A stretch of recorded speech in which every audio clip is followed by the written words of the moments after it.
we're playing Backpack Hero. Here it is, right there. Big bag. I start game. So, with our 3 different characters, they all have a little bit different play styles. These are also just skins right here. They don't affect the play style. They just affect the way the character looks for you. Great intro. Thank you, Manfred. And hello. More like butt robot? Huh? Don't call them a butt robot. They're like a raccoon or something over here. I guess they're not quite raccoon because that is not a raccoon tail at all. But they're going to cry now.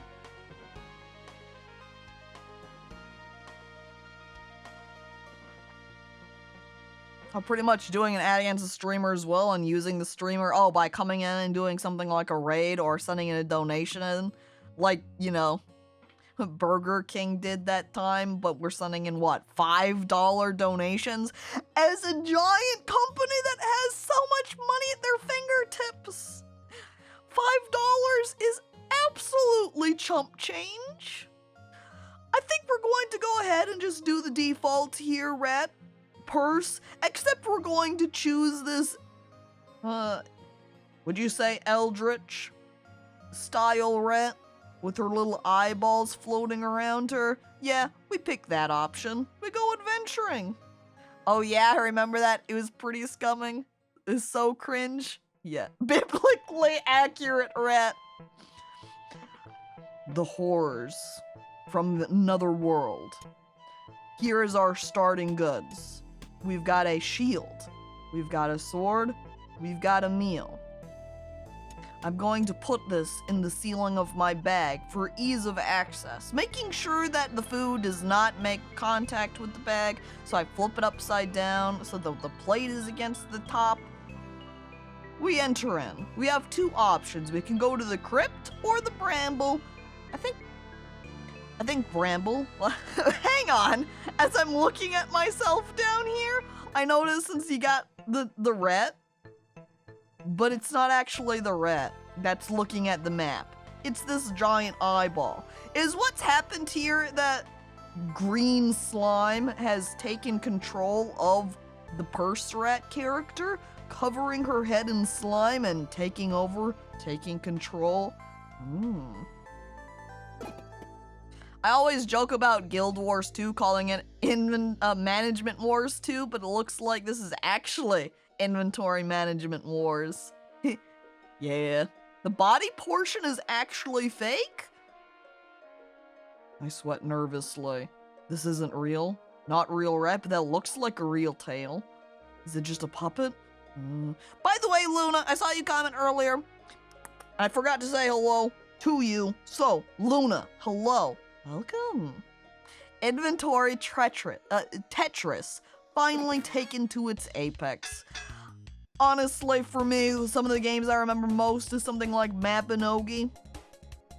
Or I feel like I didn't play a lot of Baldur's Gate, but I think one of the Baldur's Gate games had a similar sort of layout inventory system, right? Oh god, the amount of junk cluttering your inventory in Guild Wars 2 is so much. So, we've got 2 enemies here. This shield on the left side. This is a lot like Slay the Spire, honestly, in terms of the energy that you have, the HP, the fact that the enemies that you're fighting can choose, and they will say what they're going to do this next upcoming turn. It's very Slay the Spire. But rather than having a deck of cards, you have your inventory bag up here. And so as I hover over them, you can see that sword deals 7 damage, rough buckler adds 7 block, eating meal gives 2 energy. So, since this guy's attacking, I am going to use my shield to add a little bit of block so that as he runs over and hits me, I won't take any HP damage. And since this guy is just going to add shield, I want to do as much damage as I can to him. So, now that I have hit him twice, I could end my turn here. Or, I try to deal as much as I possibly can, eating some meals,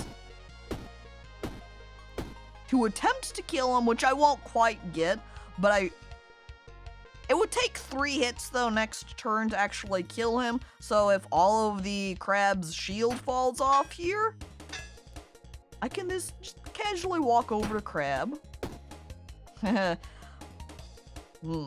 Unfortunately, I just have to hit Crab one more time, then he can attack me, and we'll just end turn. He's going to lose his armor, and then I can kill him. You literally get a rat title and achievement for collecting enough junk in that game in Guild Wars? Wow. Okay. Now you can see, when leveling up, rather than getting new stat points, new options for cards or something, we do still find items too. We will get item selection after this. But when we level up, what we get is more backpack slots. And you can see all the little grid tiles saying, hey, you could expand out over here, or maybe up over there. The option is yours. And really, depending on where you build it out, kind of depends on what items you have started to collect, upon where's the best place to open up your slots. I think for now, we're just going to lay it out like that, so we have a larger general area, and then there will be a little spot if I perhaps find a longer item. It gives us a bigger space to slap that into. The bag will consume the world. It'll take a few levels, but we'll get there. We'll get there. And Skelebra, hello, welcome. Oh no, I might like this. Just wait too. I think I almost want to try. You can see as I hover over this brick, it has a structure. For each structure, this item gets 1 block. There are, of course, different builds, and I'm curious how the hell the structure items work, but maybe I'll also refrain. I'm unsure. I don't know the route I want to take to try and build here. But because this game is built around this inventory system you have up here, it means that, say we hover over these leather boots and it says, hey, footwears to the right are disabled. Essentially saying you can't put multiple boots and try to have 5 boots on your character. That's not going to work. You can only pick 1. But the boots then describe this as for each space above this, the item gets more block. So if we were to put this here, we would have more block on our character the next round of combat. And that Captain Horse, hello, welcome, arrives only to lurk again? That's fine. I toss a blanket over the horse. I pet the horse. I make sure there's a little nice bag of oats available to the horse. Be comfortable and just lurk nicely, all right? Just call if you need everything. You know, give a nice whinny, a neigh, and we'll be here. Okay, so our option for items is we have these consumable flowers, which if we eat them, we will lose that. There is this fish here. By the way, if you didn't notice, in the top right corner of the little window that pops up, so next to the name, Cavefish, has that little green circle with a 0. That's how much energy that item takes up to use it. So this Cavefish does not take anything to use. So this would be a nice health item to regain the health that I have lost during that fight. You can see that this poison potion adds some poison. This one deals 5 damage to the energy, plus 1 to the cost of energy for this turn. So the first time we use a sword in combat, it doesn't take any energy. The next time, it will take 1 energy, and so on. Which makes this better. No, it's not necessarily better than the wooden sword right away, because we could use the sword. Maybe a little bit to consider, because we could use this chip sword once, get free 5 damage, use it again, and then we've dealt the same amount of energy, but we have dealt a total of 10 damage, but then to use it again, we would only get 15, and that would take 2 energy to use it that second time. So if we didn't want to use the sword a lot, it would be alright, but maybe a little bit more risky. We would need more to cover our fields. I think we will grab this little cleaver. There is a cleaver build you can do, kind of, I think, because I have found a gold cleaver before. And the gold cleaver will deal extra damage if you have multiple cleavers around, so that might be an interesting route to attempt to take. I think we'll go ahead also and just grab these boots as well for a little... Or, if I wanted to try doing some structure things... I could grab this brick.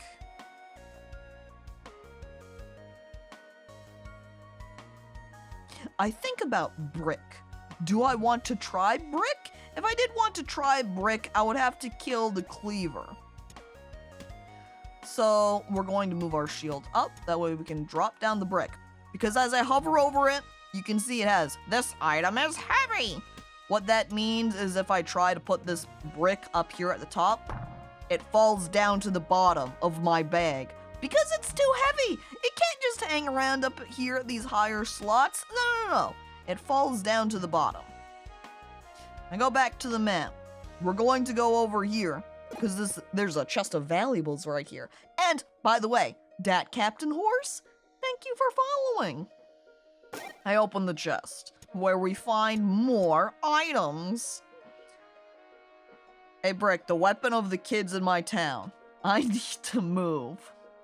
It's too bad I can't use this brick as a weapon. Oh. Alright, our new options from here, this chest for more inventory management. We have this dagger, which can be used one time each turn, dealing 8 damage to poison. We've got a bronze breastplate, which it makes adjacent weapons get extra damage. And adjacent diagonal armor gets 2 block. This takes up a lot of space though, unless we were building a little bit more armor focused. I have this brick. I want to try brick. So I think we will avoid the breastplate, seeing as I don't have room in my inventory anyway. And then we've got this dodge potion, which adds dodge onto us. We throw out the bag. And then there's this double halberd, where if there is an adjacent weapon, it does less damage, so you have to build very carefully with double halberd to make sure that there's not any weapons next to it.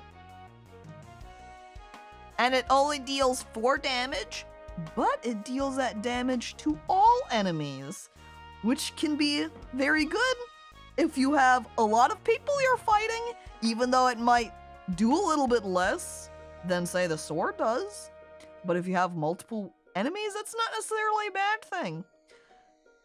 But I think we'll leave these behind. Unless I wanted to try doing something with poison. But this is going to be very limiting without having much right now. I would have to maybe abandon stuff in my inventory to utilize it better. We move on. We're still extremely early in here in our run, so we're not going to worry. And adjacent is always a funny word to me. I always have to do a retake of the word before pronouncing it. It's too intimidating! And good morning, Dagnardio. Welcome. Alright, you can see these two are grayed out because we can't actually use them. They're not usable items. A game specifically about abandoning valuable things, I couldn't. That's why it's the inventory management over here. There's not that much space in your bag. You can't carry it all. So, we have 2 options for enemy to fight. We've got snail on left, snail on right. This one is going to heal. We're not going to be able to kill either of them. I am going to use this dodge potion since it's a free use, so that we will not take this guy's damage. And then I'm going to eat fish, so I can start regaining up some of my HP.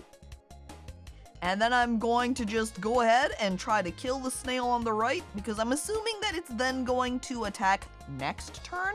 So we're going to aim to kill him then. So we're just going to do as much damage as we can. He's going to heal a little bit. We end our turn. He tries to hit. I dodge. See? Now he's attacking. So this turn, we're going to be able to kill him.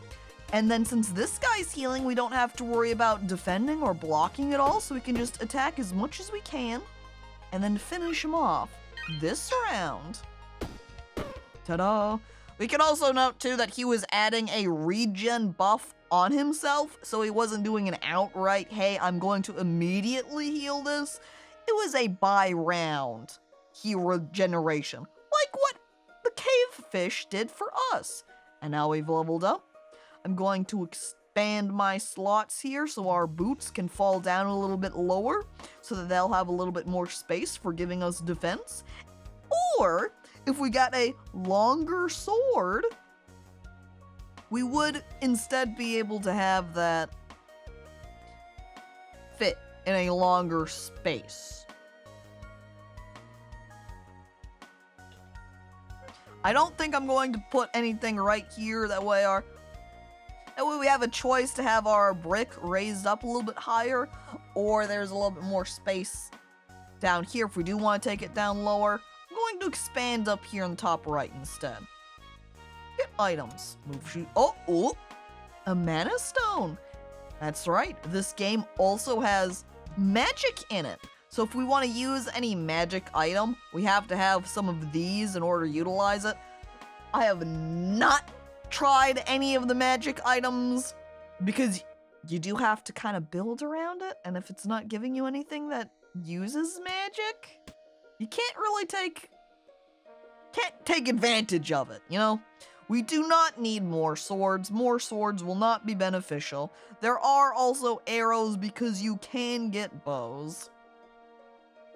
But I do not have a bow right now. It has not given us a bow yet, so I don't know if we're going to use bows at all. So I'm just going to take this water flask, since it does give us energy here. And we do have this single unused herb that we can slide into our inventory. You never know, right? Fill up our bag! Alright, we cannot go up to this chest of valuables because it's behind a locked door, and I don't have a key. So I can't open that up, so we just have to keep going. Oh, hey, I remember this game's demo! Is it out yet? Yes and no. First, hello there, RRCPF, and welcome. The early access for the game is out. So it's not fully released yet, it's just early access released. But it is available. And this guy is a crafter, and his options are adding haste to a shield, or conductive to armor, or haste to a structure. I don't quite know what haste does. I don't know what conductive does. I'm going to hoard my gold and say, no thank you, sir. You do not help me. I leave you, in fact. Maybe even leaving, just conveniently, tiny drop of eldritch slime next to his foot to take over, and so I can expand my sphere of influence. I continue on. You see this spooky ghost right here? You can't interact with it at all. This is a teaser for the next boss you're going to have to fight. There they are. A weird bird. Boss bird. I don't know what they'll be like. I continue forward. What are you trading? His cloak billows as he steps out from the shadows. We can make a trade, you and I, he says. You know, risks are involved. So I can get a different item of the same rarity. I don't really have anything that's particularly rare. The rarest thing I have in here is my dodge potion. So I think I'm going to wait to use this guy and see if I get something rare that pops up in one of these fights here. And maybe if I don't like it, we could grab it and then trade it out perhaps. Nice thing is each character plays very differently, even within the basic mechanism of the game. So strats that work with Purse don't work as well with CR8. Yeah, same case with, then Tote is the frog, right? I haven't tried CR8. I've tried a little bit of Tote before, but it then becomes very surprising. Like, I had played Tote for a little while, and with the way her bag system works, there was something I didn't even realize you could do until later on. But hello there, Morlin. Welcome. Hey. I waved to the rat. we continue past Rat, where we fight Snail and Crab. They're aiming to do a lot of damage to me. So I'm going to drink my dodge potion again and just deal, since this guy on the right, the crab has got his shield up, we're not going to be able to do anything to him. We just beat down Snail. The other guy is still going to get a hit off on us, but he's not going to do a ton because we had a little bit of armor there from our items in our inventory currently. Though we could have also maybe had the water flask and killed that green snail, but it's too late now. There's only regret. I will go ahead and use it though to finish that guy off so that he can't damage me more.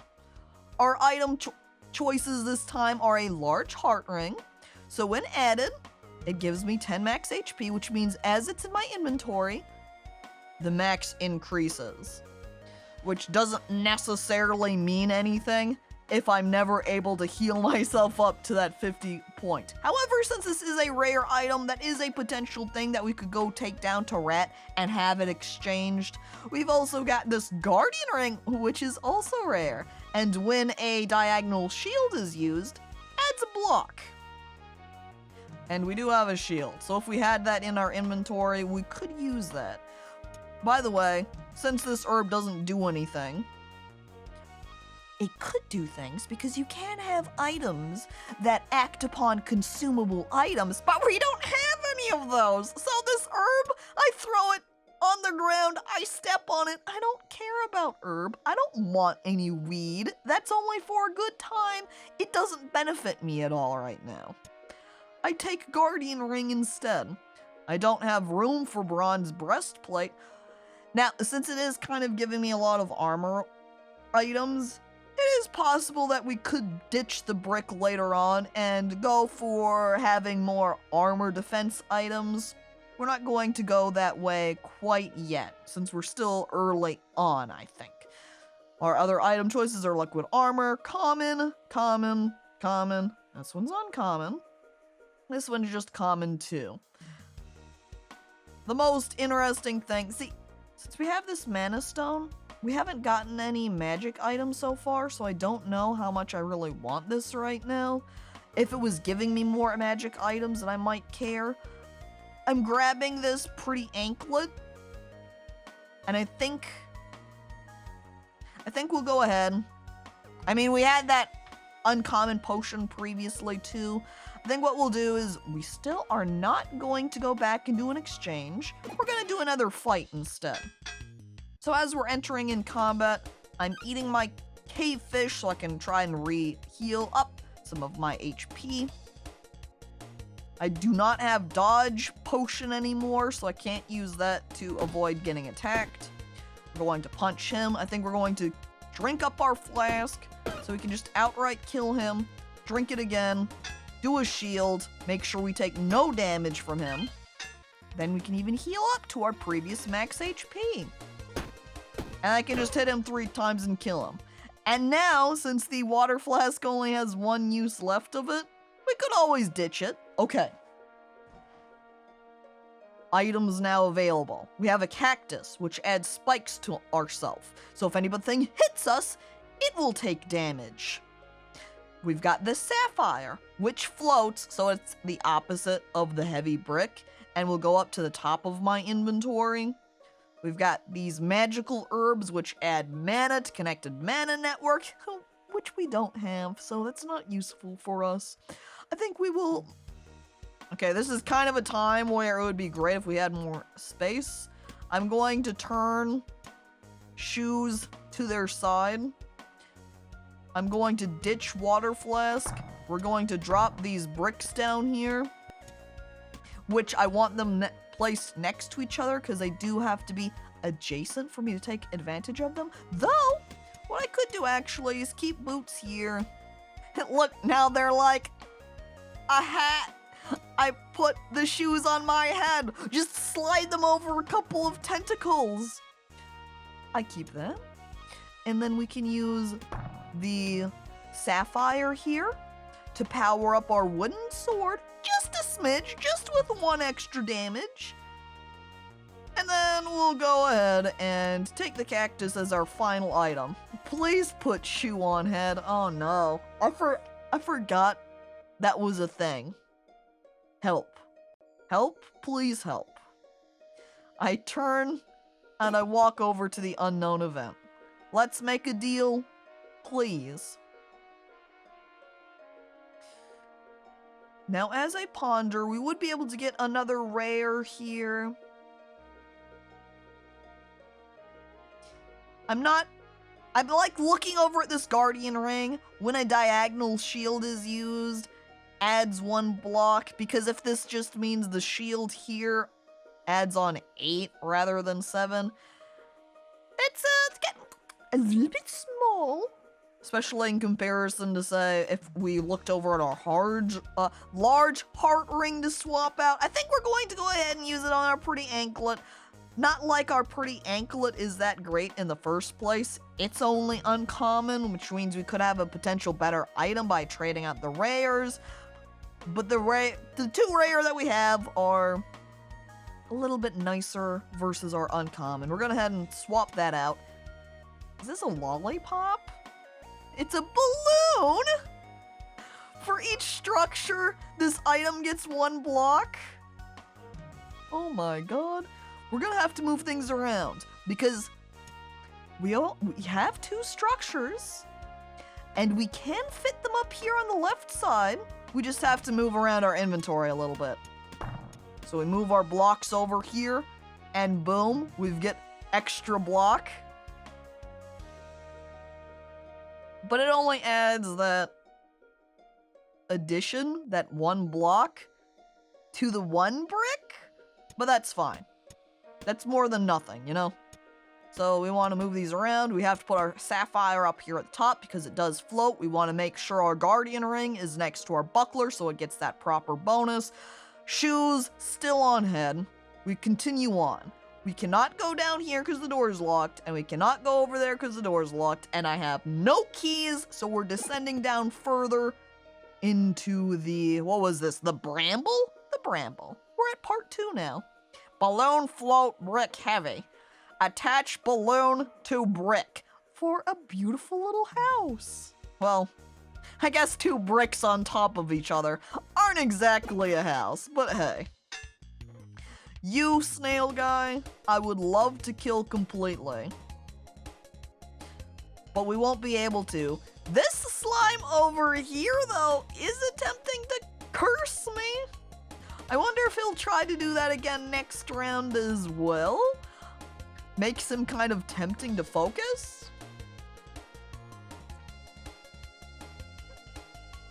I ponder, I think we're going to just have to do at least a little bit of defense to try to avoid taking any damage, and then we're just going to deal as much as we can this turn. To him, specifically. He's adding, okay, so this snail healed himself a little bit. So we've got Curse of Slime! Slime? What? You're a curse? I had no idea! I can't believe you caused someone to lose 2 HP! What the frick? Oh my god. It loses 2 HP. I like, though, as I'm looking at it, lose 2 HP. On use. But if I skip it, I lose 3. But I would have to abandon something in my inventory in order to grab that. Honestly, something to consider here is these on-take damage thorn items don't stack well with any of your block because the enemies aren't hurt by the spikes because they have to get through the block first. So that's not... So I wouldn't... Essentially, you have to kind of work separately, having spikes and deciding if you want to do block. Because I have shield and I'm building up these structures, I'm like, I think we'll take the curse. And you might say, whoever keeps that? Okay, I guess though on the other hand, we would have to use it to get rid of it, which means less damage to fight them. So I think we're all just gonna gonna skip it. We're gonna take that damage, which, by the way, since that considers as taking damage, that did increase my spike amount.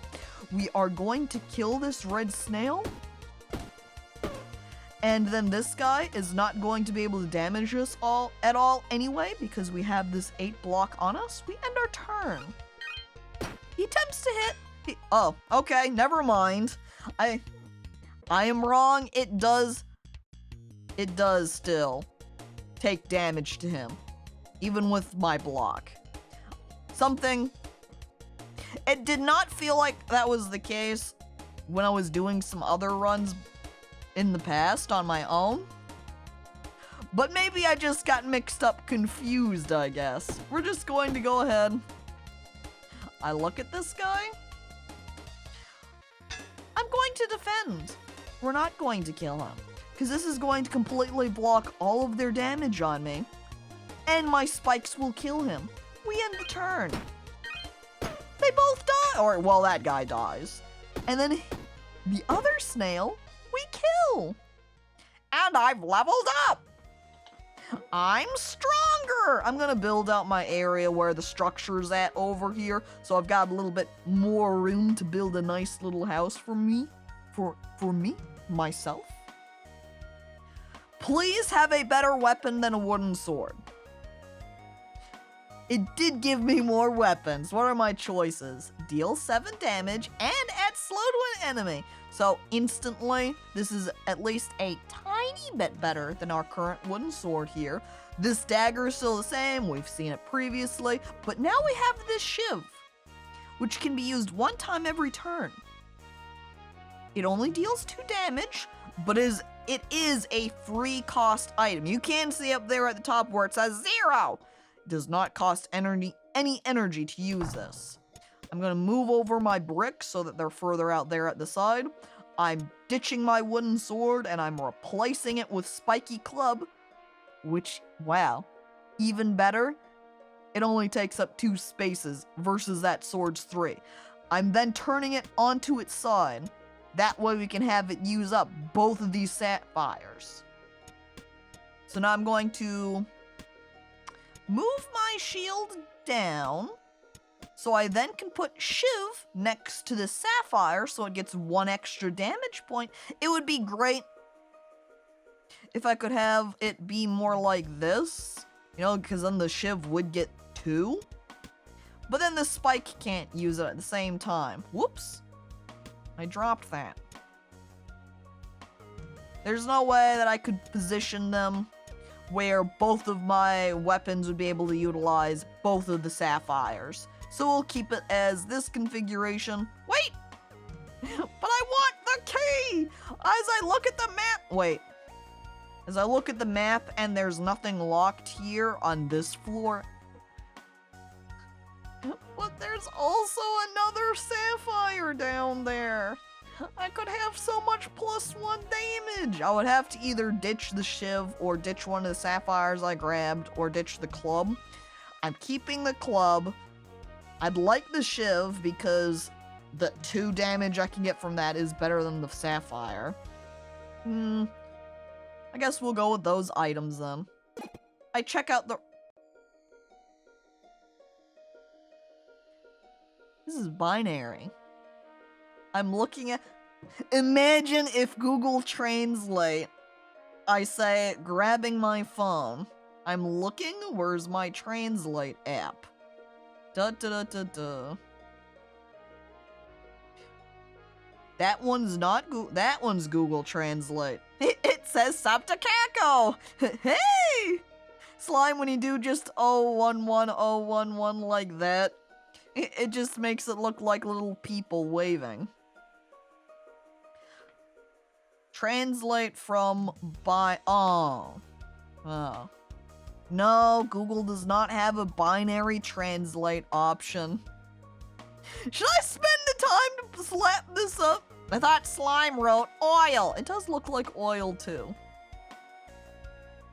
Which could it be? Oil or all? Wait, Slime, did you type it out for me? Is that what it said? I type it into Google. Decode this, please. The quick... Hang on. Makers.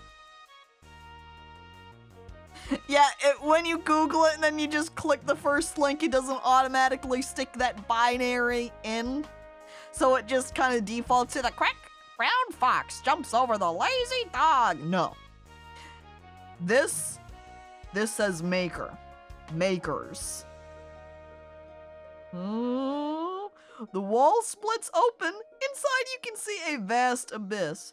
Green eyes peer in. You recognize them as the eyes of a predator. Strange sounds echo from the place and an offer is made. Take a rare item for a curse. Chat, who likes to gamble? Raise your hand if you are a gambling dude. If you're a gambling guy, gambling gal, gambling gremlin, gambling goblin over here, you rub your hands together and you go, yes, gamba! Gamba is a sin! No, we love gamba here. I take the rare item with the curse. 2 items appear in front of you, but a horrible curse has been placed upon you. The eyes give no sign of emotion. Sorry, the eyes give no sign of emotion. This is what we got. We got 2 items. We got this bashing shield, which I think it's making me take the curse first. When your turn ends, this item... Honestly, this really isn't that bad at all. Medium curse. When your turn ends, that's it. It's done. It's over. That's not bad at all. It's just a shame that my cactus up here in the corner was placed the way it is. I guess we're ditching our cactus. Goodbye, cactus. I look at the Shiv. I look at the cactus. I look at the Shiv. I look at the cactus. I keep cactus. I ditch Shiv. Then we've got bashing shield. Can I swap that out? This is still going to give me the opportunity to grab these items, right? Okay, I was a little bit concerned, but the way that was set up, it did seem like it was forcing me to pick curse first, and then take these new items. Because these are boots, we can pretty much just ditch old boots, put new boots in. And this item is heavy, so different from our previous boots, which we could technically put anywhere. These boots will only be able to be placed down on the bottom, unless they are placed on top of our bricks. So hang on. The weapons in this column get +1 damage. I look at my club. The shield over here we can also ditch. Is this also heavy? No, it's not heavy. So let me take a moment. I can't move around this curse now, though. So what I can just do instead is move this over a little. Do you think this is only going to apply 1 stack if I put boots right here? Yeah, so it doesn't matter if this is overlapping too, so this little teeny tiny baby overlap would qualify just fine. Our Shiv is gone, we killed it with the curse, so we don't have to worry about positioning a Shiv. And then we have space over here for our new shield. When a diagonal shield is used, adds 1 block. Oh, wait, no, that's the Guardian Ring. Whoops, okay, bashing shield. Does damage equal to your current... Removes 50% of all block on self. Chat, is now the time. We're going for the defense build. Our bashing shield is now our attack weapon. We look at the club. Do we really care about the club so much anymore?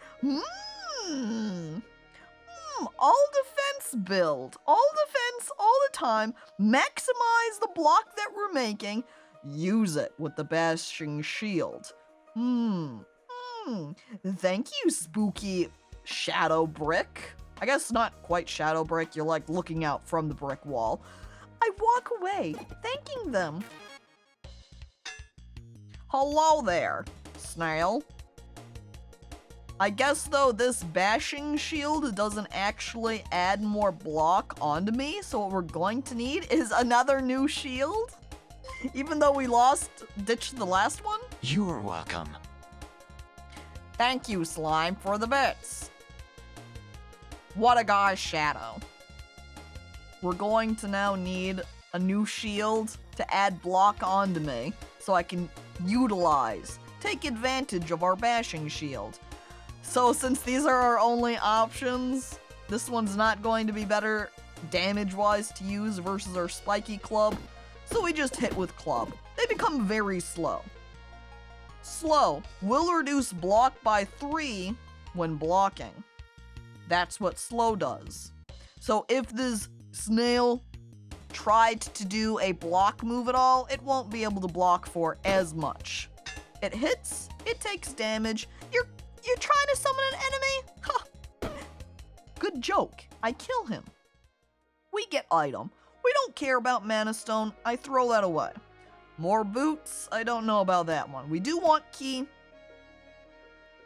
Though there's no key area here, there might be on the next floor. Perhaps we want to keep that. Keep that in the back pocket, you know? There's also a blowfen, so I could eat that next turn. There's also the citrine, where adjacent weapon below gets +3 damage. So we're going to move around our items in our inventory here. Whoop.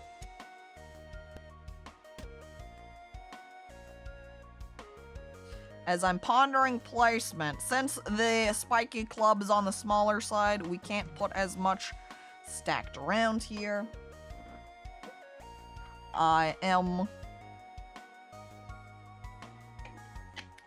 I'm looking and I'm pondering. This is a lot. You have deck builder games, chat, and you consider how you build out all of your cards.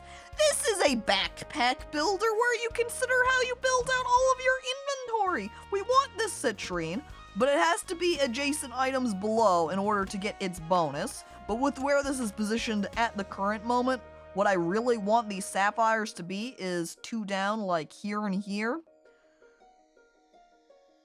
Which I'm trying to look between now my bricks and the sapphire and think about how I could stack these together. If I put brick here and brick here, if I turn... Can't have this turned to the side because then I can't quite take advantage of both these sapphires. Because I would want the...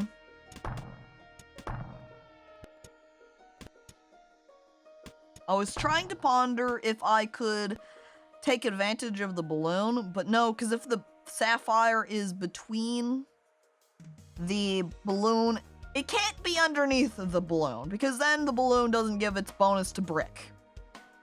So really what we have here is a sapphire that's just not being taken advantage of at the moment. I simply cannot pair them together unless I do a little movement. And put the club just simply over here on the right side. This ring is also really useless to this bashing shield because the bashing shield is essentially a weapon. So it doesn't have a block advantage. So this ring now is just kind of taking up space in our inventory until we can adjust that later.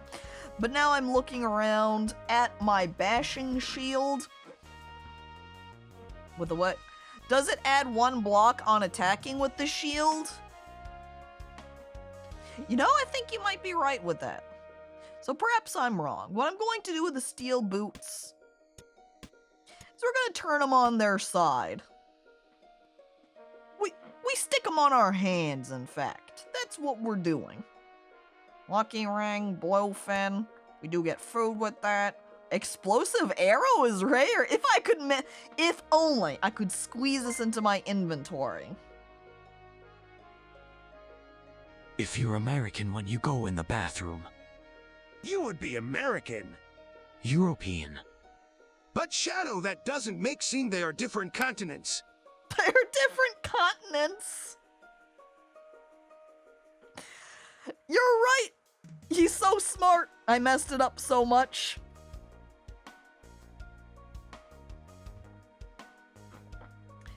Honestly, it adds to it. I think it's better that way. It's still good, Emily. Half the joke is missing! No, it's fine. It works anyway, you know, it might be just a little bit of a incomplete joke, as you say.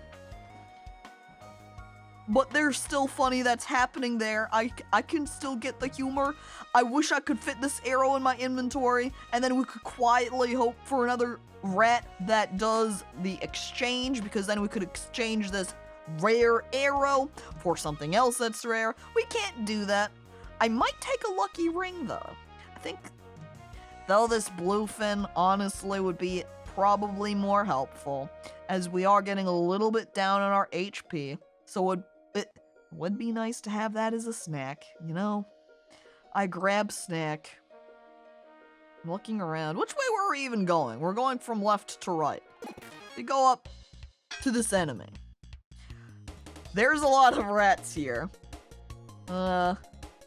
I start by eating fish. We can kill guy in middle here, but we do not want to, because he's not going to be able to damage us at all because of our block. So what we're going to do is kill this rat, whereas the next round, since he's going to defend, and it will be harder to take him out, so then on this round, when this guy's attacking me, we're only going to take 1 damage anyway. So we're going to kill this rat. End turn, we take 1 damage.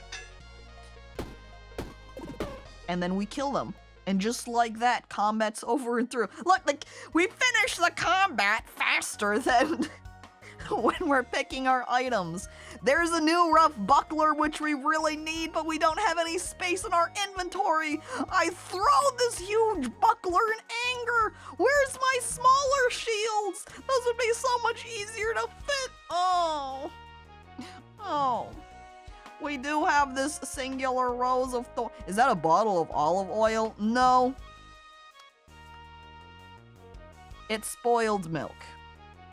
It adds a bunch of block, but also poisons us.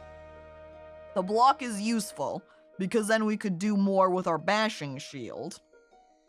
You know, kind of like just a quick use, gotta deal damage. I take the poison, just kill enemies as quick as possible.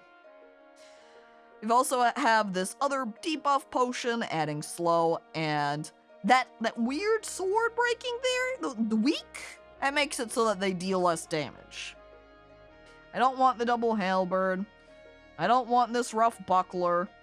Well, I do, but I don't have space for it right now, so we're not gonna take it.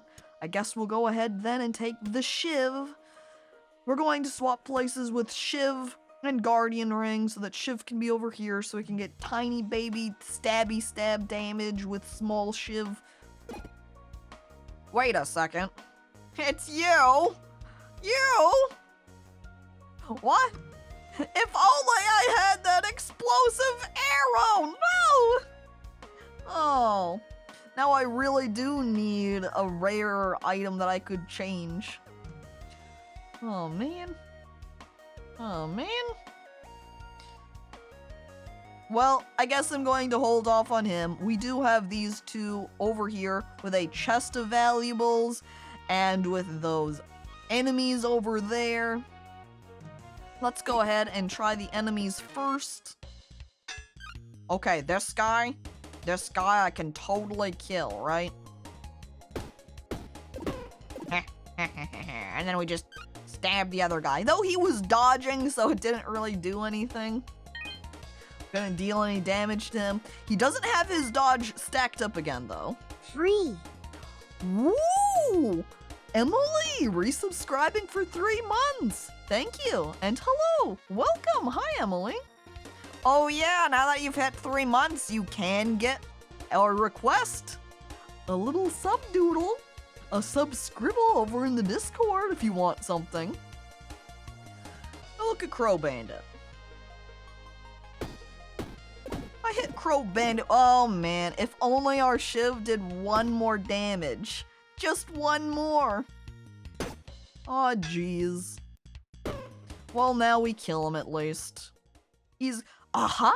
see, this Slat's shield only takes up 2 spaces and we could squeeze it in our inventory. What is this? A fire staff adds burn to all. Let me tell you, if I could just squeeze... Chat, are we just gonna take some sacrifices of some of our items in our inventory? That way we can take this legendary fire staff on down to the rat guy and see if we can't trade it out for something else more useful to us. This takes up 3 spaces in inventory. We're gambling. We ditch cactus. I'm gonna ditch the Shiv. And then we're gonna ditch the key. I'm sorry, key. We take fire staff. We leave everything else behind.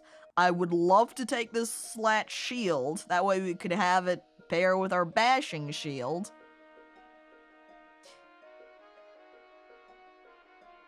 But I don't have space. I'm running over to the rat. Last night I invented interchangeable heels in my dreams, but then I woke up and found out that they're already a real thing? Can you take your heeled shoes and swap them out between the stilettos, real stilettos? And what else could you have for an interchangeable heel? Could you have something like a lollipop stuck down there?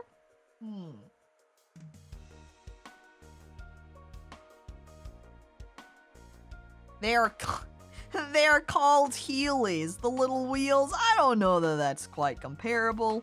Hello, I would like to trade out my fire staff. How's this for a trade? Ooh! I got huge blade! Oh no. Well, I guess this then can replace our spiky club. We got big sword. On use, it deals 9 damage. On kill, it deals 8 damage to all enemies. So we're ditching our spiky club. We're taking big sword, which we're going to have placed something like this. That way we can place our citrine above it. Oh, no, actually this is the case where I want to shuffle this over so I can keep the sapphires in this slightly shorter column. Then we can have our citrine placed there. We're going to squeeze up. Oh, wait, I cannot place shield over here. And putting my bricks stacked over here will not be beneficial to us because we need our balloon on top. So, what we can do though is simply turn the sword to the side. See, and then we can place our 2, now we can't place the sapphires like that. We can place them like this, and then our shields can still fit in here. And then our boots can fit in here. We don't need club anymore, and then we can put on our rings, and there we go! You can change them between flats and heels, and stilettos and blocks and stuff. Oh! It's like shoe customization. I thought Dream Me was onto something, and then you go online and you're like, no! Someone else already did it. And then you weep. So now this sword does 15 damage versus our club, which did 9. And then it also will deal extra damage whenever we kill something. Thank you, big sword. What a good gamble. I'm glad. See, we didn't need that, Shiv. Fuck the Shiv. Now we've just got a sword that does more damage. So our choice now from this chest is we got flour, we got this dagger, we've seen many of them. We've got this empty cup, don't care about that guy. But the sapphire, I do like. However, we can't really take advantage of it right now because we need to be able to use our blocks over here. That falls up to the ceiling. One day, Sapphire. I should also probably move my ring next to the shield. I've got this bashing shield and it can't even utilize it. Ow. Fuzzy, hello, welcome. Hi. I miss the Shiv. I'd say the Shiv misses you too, but it didn't. The Shiv never cared about your feelings. It was a backstabber. More sapphires to try to use. Yeah. It's possible I could have them something stacked along, say, here, and then have my sword over here, but again, then there wouldn't be space for my bashing shield. Oh, this is a boss floor! Well, are you ready, chat? Here we go, we're going to go fight the Rude Rooster. I look nervously at my inventory. I don't know, that will live. Hi there, Rude Rooster. I hit you with my big sword. Because that's all I can do, really. I can't even deal out little tiny spike damage anymore because I don't have my cactus anymore. What does the rage do? Will add 5 damage when attacking?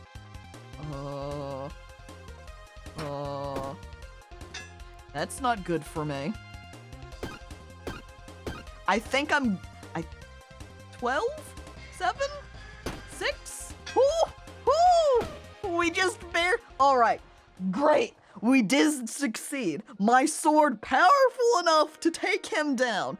I don't know that we would have been able to win if we didn't have Big Jagged Blade, because I don't think that little club, the Spiked Club, would have managed to have enough damage to kill him. I'm widening up this left side here so we can move our structure stuff over. And we can get items too. I shuffle structures over here. And we can move blade over here. Or perhaps maybe do it more like a little bit of one of these. One of those right here. Just a little bit of a ding ding ding ding sort of a situation. And then we can have all of our sapphires lined up for our upside down sword. With our little citrine stacked upon it. All comfortable like. There is another mana stone, but I still really haven't had much magical opportunity. The most magic that we've had was that one fire staff that I essentially swapped out for Big Blade. Big sword beats big cock. It is true, we did defeat that rooster. Therefore the cock was chopped off. No more cock anymore. So our special items from boss, we have a stopwatch. All weapons will get this effect applied. On use, this gets 1 damage this combat. So every weapon, every time we use it, we'll get +1 damage. That's pretty good. We've got the barbell, which is heavy. +1 to the energy cost of all weapons and bows. But all weapons now, for each space below, this item gets 50% bonus damage. I look immediately over at my bricks. So, if we're considering here, the sword right now does 15 damage. A 50%... This isn't even 50%. It can be even more than 50%. Chat, we're going to increase this. So that's going to take 2 energy. We're I think now shifting away from maybe too much of a block build. We're now building for our big sword. I'm moving my shoes over here. Watch as I bring rising up the barbell closer to the sky via these structures. And so, what is this? Now this can do... I'm squinting? This item gets 50%... Just 50% bonus damage. It has for each space below. This item...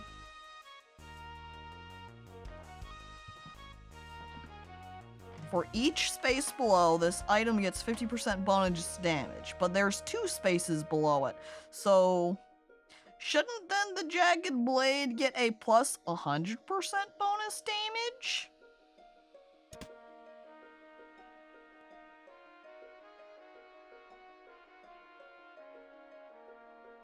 I'm rubbing my chin, thinking below the sword.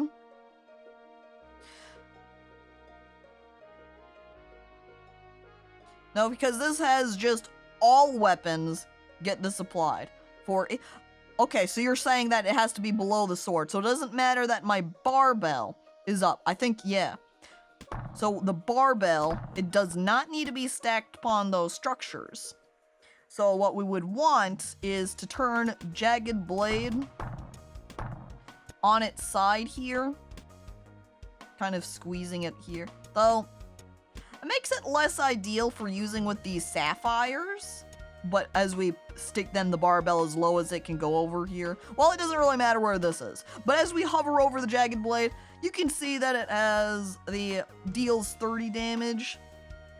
Is it also being thrown off by the fact, I think it might be taking the lowest stack of inventory space over here and using it. The barbell is a little bit difficult to use with the Jagged Blade just because of how god dang big this dang sword is. Oh! 1, 2.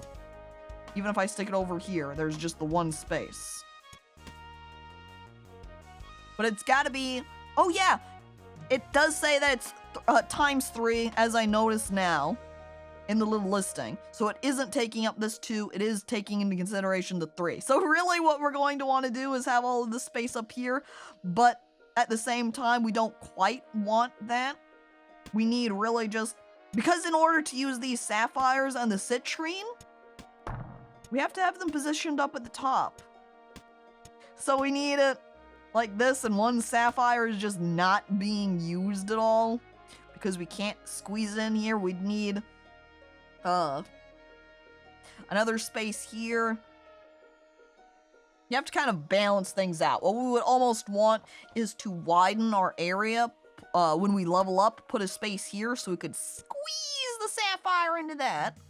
And then almost have an entire row. But then we don't want to move our blade up one, as we do want this +3. Because even though we do get a +50%, it becomes a little balancing since that is upon its base damage. So by increasing the damage as much as possible out of the Jagged Blade, we'll make that percentage increase apply on top of that. 30 damage for 2 energy is still pretty good, especially the on-kill effect. We're actually at 38 damage now. And simultaneously, what's kind of happening is this is useful, this is worth, the barbell is essentially not worth it if it does not get above 100% damage. Because if all it does is double the damage and it adds the 1 point of energy, that's essentially using the weapon twice regardless. So if you did 15 and then 15 with 2 attacks, that's the same as using 2 energy. But because we do have 150% increase, it makes it balance out. However, since the barbell is going to add +1 energy to every weapon, it's going to make something like a Shiv much less useful. Because now it's going to be 1 cost energy and not just free damage. We put Bashing Shield back in our inventory. We put Mana Stone back. We put Guardian Ring back. Though we don't need Barbell over here. We need to swap places so my steel boots are back on the bottom. Guardian Ring there, slide it back over my finger, and there we go! After a billion... This is it! This is the real part of the game. Forget about fighting any enemies. It's all about deciding where to stick things in your inventory. I run over to the chest. More organization. Yes, yes, and it's all trash. But now we can ditch the mana stone over here. I think we're gonna go ahead.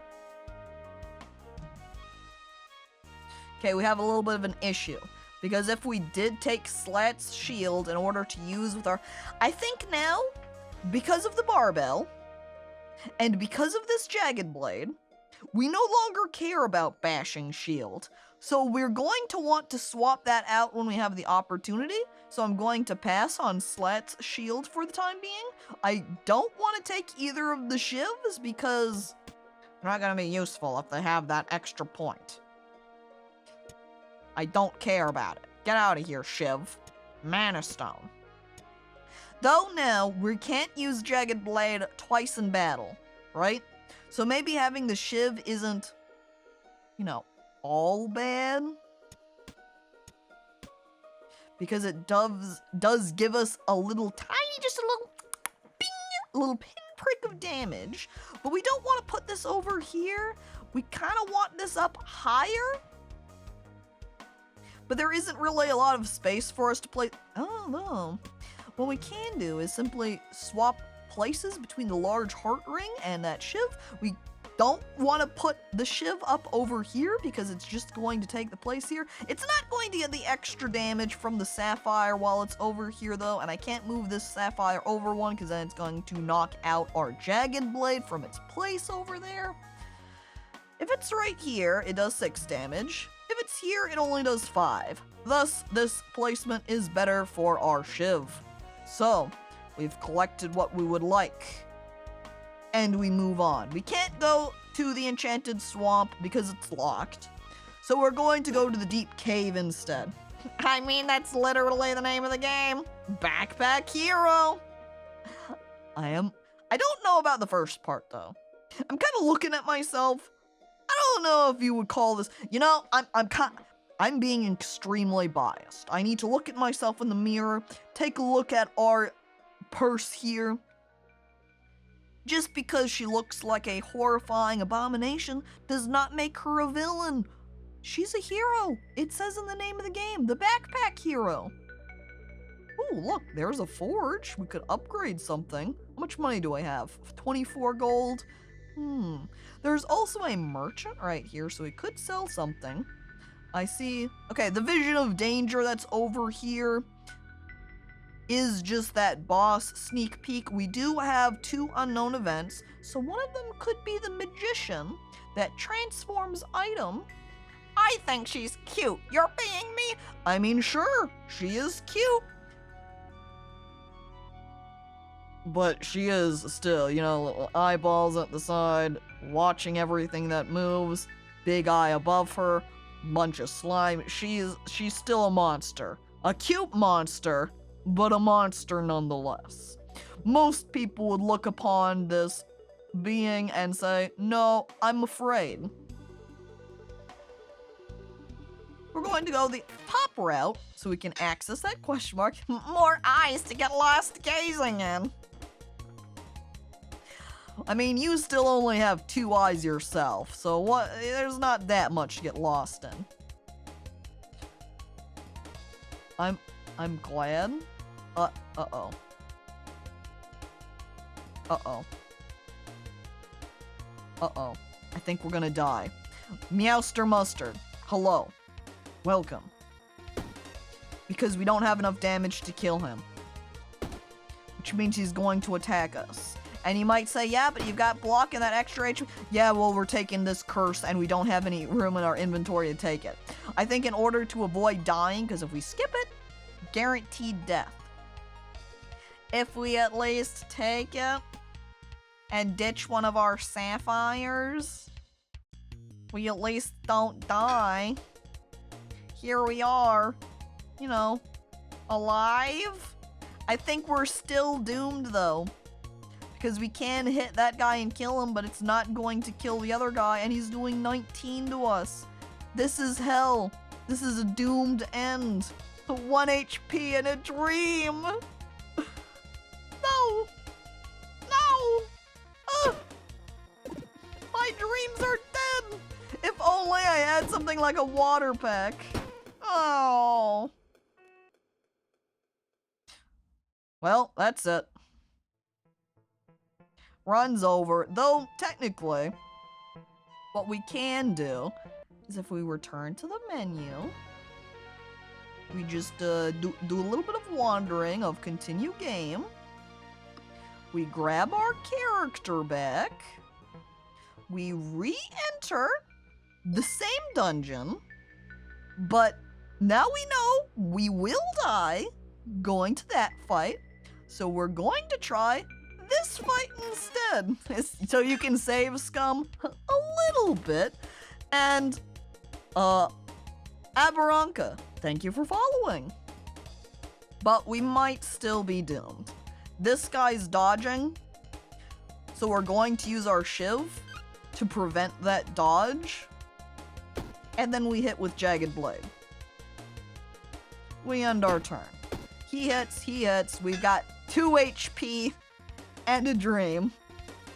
He's attacking us with 7-day. He dodged that, I forgot about that. Oh no. Even after I commented on it the first time. Oh no. That's another end. I thought this was a permadeath roguelike. You can, I mean, 2 cases. One, you can treat it like such, and when you go back here to the start, you don't have to go back and load that save. And alternatively, here at the start area, you can do...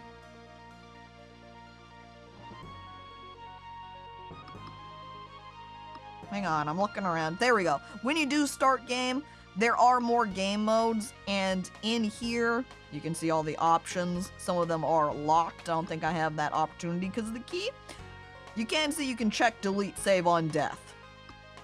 But I think we are doomed regardless, which is very sad. Both of the routes that we take, we die. We don't have enough to survive the fight. Forge, is there anything you can do to help me? We can try adding extra damage to our sword. They helped. It now does 45 damage. If we take our 45 damaging blade down here,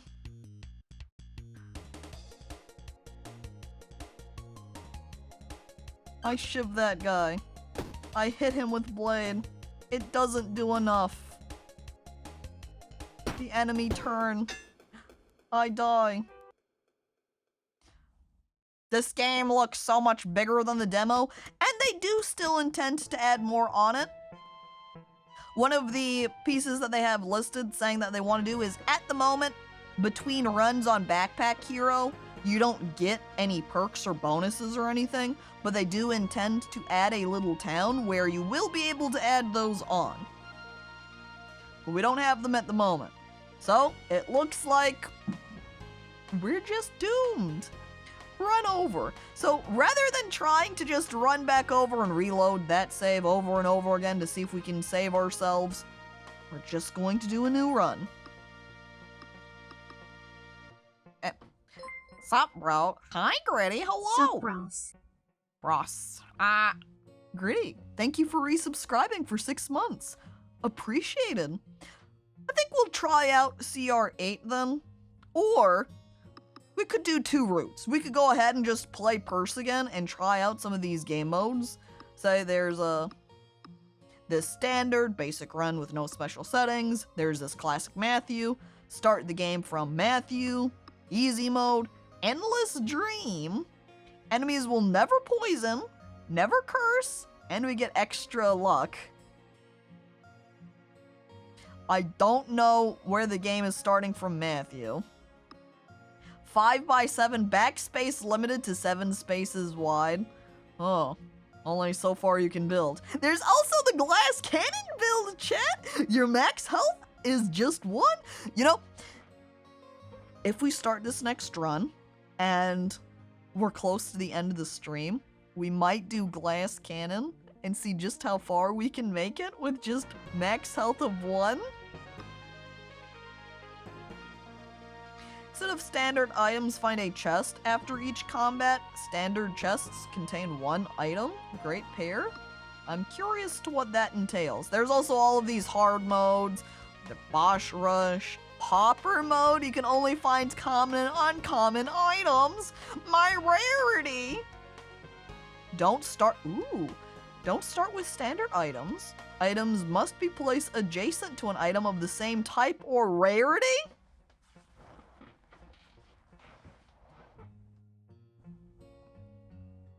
That's kind of an interesting start, or way to play.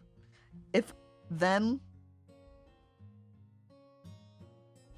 we had, say, a legendary item and it was our only weapon, we wouldn't be able to take it if we didn't have any other legendary items. spooky. I'm looking around. What? Scaling energy? Your energy starts at 1 and increases each turn. That's kind of a...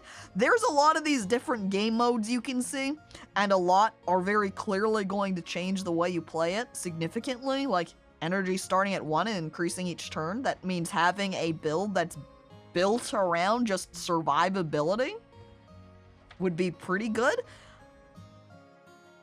So this is very intriguing, all of the different game modes they have built in. I think rather than pick from all of those game modes, we're going to keep it a little bit more simple, and we're going to try adventuring with CR8 and see what his inventory is like.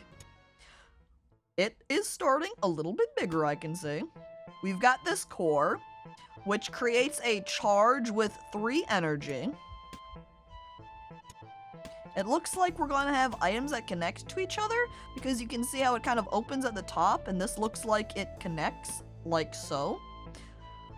This redirects charge, used to switch the open side at any time. Flip switch, flip switch. Ah, so it flips it back and forth. And we've got this microchip. This item can be used directly, and on use, reorganize your backpack in combat. So if we need to, so it seems like CR8 is going to be built around moving things around in their inventory. With this defensive grid, can be used 1 time each turn. For each space a charge is traveled before using this item gets 1 block. Which means if this generates the charge, or a charge, by using it, is a little bit my assumption of what's going on here. So I don't think this microchip needs to be attached. Just in case, honestly, I'm gonna put it here. I guess, though, this won't do anything because this is a corner piece. Now combat is inventory management. Uh-oh. I also don't know why it started us with 2 swords. Why do I have 2 blades? This doesn't seem useful. I'm going to go to the crypt this time rather than the bramble. We descend. Oh, enemies, I'm ready to fight. Unless there's a chest? I cannot believe how many options we have. We can just skip right over to a merchant. We can walk around this enemy guy and fight that enemy guy. There's another merchant. There is so much. We're going to go check out what this is, which appears to be a statue. Inscribed on the statue, Anna bestowed gifts. The world felt safe in her arm. Inscribed on the statue, Anna bestowed gifts. The world felt safe in her arms. Healer in a fire.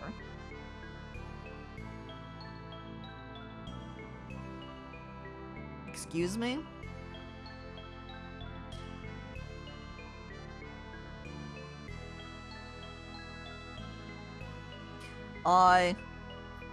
I don't know that I want to steal any coins from them. Like, steal coins, get 10 gold, or a fight begins. Who knows? We could also pay 1 gold to increase our max HP, but we are poor right now because we have just started, so I guess we'll come back to that. Oh! Other trick we can do as we wave to the merchant, we can sell one of our swords, and then we can just run back over and buy the 5 HP. We can't afford anything right now, so honestly, I'm not even gonna look at what any of these items do, because I'm not gonna be able to use them anyway. I walk away.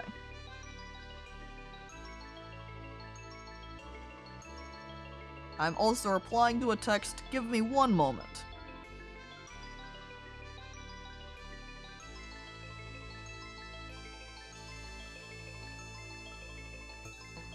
I grab my coins, and I huck it at the statue, hitting it smack dab in the face. Ha ha, take that! You leave a coin, then kneel before the statue and say a prayer, and it somehow seems to reflect light, even in this dark place. Oh, pure look, it even heals me up at the same time. I waved to the statue. Anna's statue so nice. We continue on our descent and maybe start our first battle? Enemy? They've got a lot of HP, don't they? I'm nervous. Now I don't have any energy. I need to use my core first. Oh, that's interesting. So, this charge that just happened, the switcher, it went all the way to the end. How? I'm using the microchip. I'm moving things around like so. So this is generating 3 energy. And it's going to hit the switcher. The switcher's going to send the energy out here. It's going to hit the wooden blade and attack with the wooden blade. And then it's going to hit the defensive grid and give me a little bit of defense that way. Is that why we had 2 swords? That is absolute... Okay, this is... Wow. This really does change the way the combat works. It is so hard. This is why you're allowed to use the microchip. So you can move around how you're gonna fight with the items in your inventory. And you can only use the microchip once per combat. Oh my god, CR8 is mad. Maddening. Which means I have no idea how we're going to defeat this battle with only our 1 sword. Because that's all we do every time. We're doomed. We are not going to be able to win this. No way. No way. I've ruined us by selling sword, really. But I had no idea the combat would be like this. Or are we gonna? No, there's no way we can win, right? Because we're not going to be able to do any damage this turn because of his defense. And when it's our turn again, here, we only attack twice. Yeah, we're dead! Wait, no, he applied that. Never mind, we're dead. We're dead. This is a learning experience. We've learned, chat. We now know how CR8 works. Oh boy. Here we go with round 2 then. And see, we can stack up our swords like this so we can attack 3 times and then be defensive. Okay! Round 2! Crate is hard! Crate's a hard life. He's a box. He doesn't quite get it. He's a little empty-headed. Now we've lost out on our starting 5 HP that we have from last time, but I guess that's what we gotta take. I believe in RoboCaco. Thank you for your faith, Duke Cateron, and hello. I have to kill B so that B will not curse me. Crate, get him. Yeah, dead. Of course, that is unfortunate on the side of then attacking him, and we're gonna get hit. But what can we do?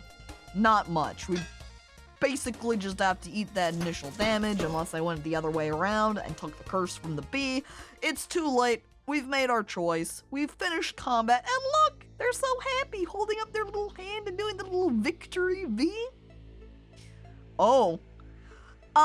So Archon made a comment earlier, you know, about the Tetris.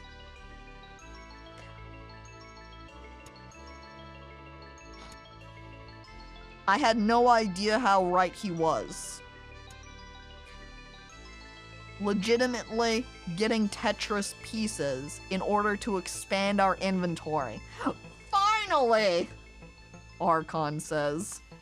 Tetris Tanuki robots. I cannot believe this. I've also opted to take the L. That way I can slam this defensive grid all the way over at the edge, which is going to give us a lot of defense since each space a charge has traveled before getting to the, or before using this item means 1, 2, 3, 4, 5, 6, 7 defense. No way, no way. This is insane. This is wild. And this is still based upon that initial simple concept of just, hey, you have simple inventory? You put items in inventory. Smile. And then, who knew? Who knew? And hello there, by the way, TV. Yeah, that's right. I took the L. I'm also going to take this amplifier, which adds additional energy. which means now I can attack twice. Already, honestly, we can do more than what our other purse character could do, because he can now attack 4 times, which means 28 defense, while still also or 28 attack, sorry, while also still defending at the end of it. We're not going to take this wand, because we're not going to use magic. That is on me. This is a bouncer. Adjacent items are pushed away?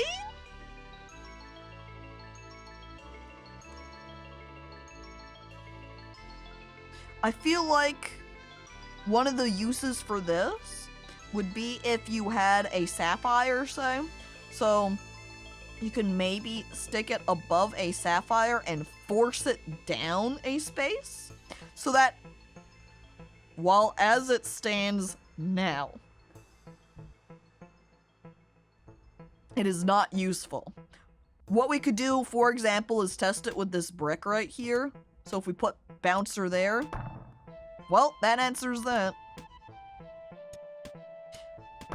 It does not work that way. It just is on use, adjacent items are pushed away. I suppose this is where you start after just thinking about, okay, if I put this here, it'll push my charges around in this manner, so in case I need to quickly switch routes and go bang, and then move this up, that way it goes in this direction. Madness. This is madness. This is inventory hell. If you thought inventory management on Guild Wars 2 was bad, you haven't seen Crate! I reposition my swords. Sonic Bounce Pan! And hello there, Dutch Ivan. Welcome! Poison Ivy. Hang on. While this does add poison to me and the enemies, all enemies, this item is also rare. I'm taking it.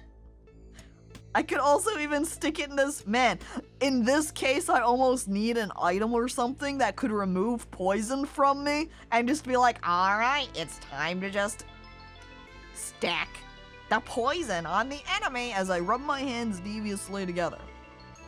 But see, this is why you'd have a case of, say, taking this acidic potion into your inventory, and then you'd slam down the microchip, and then you put it into your row where your energy beam is. That way you can actually use that potion.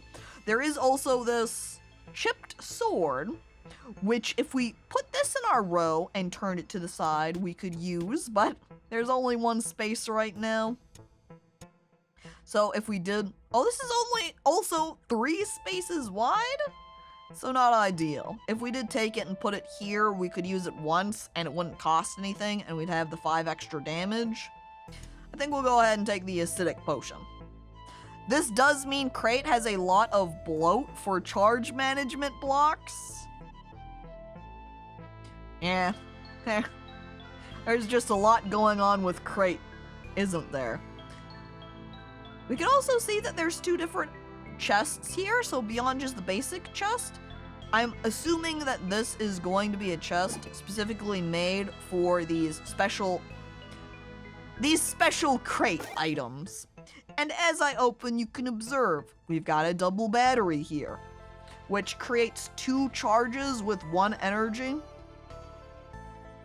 Does that mean it like doubles them up?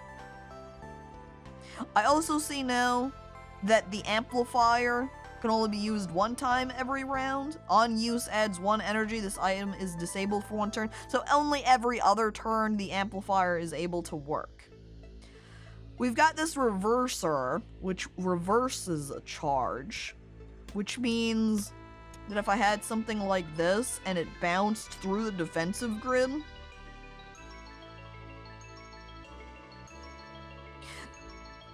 No. Something important, because for each space, a charge is traveled before using this item.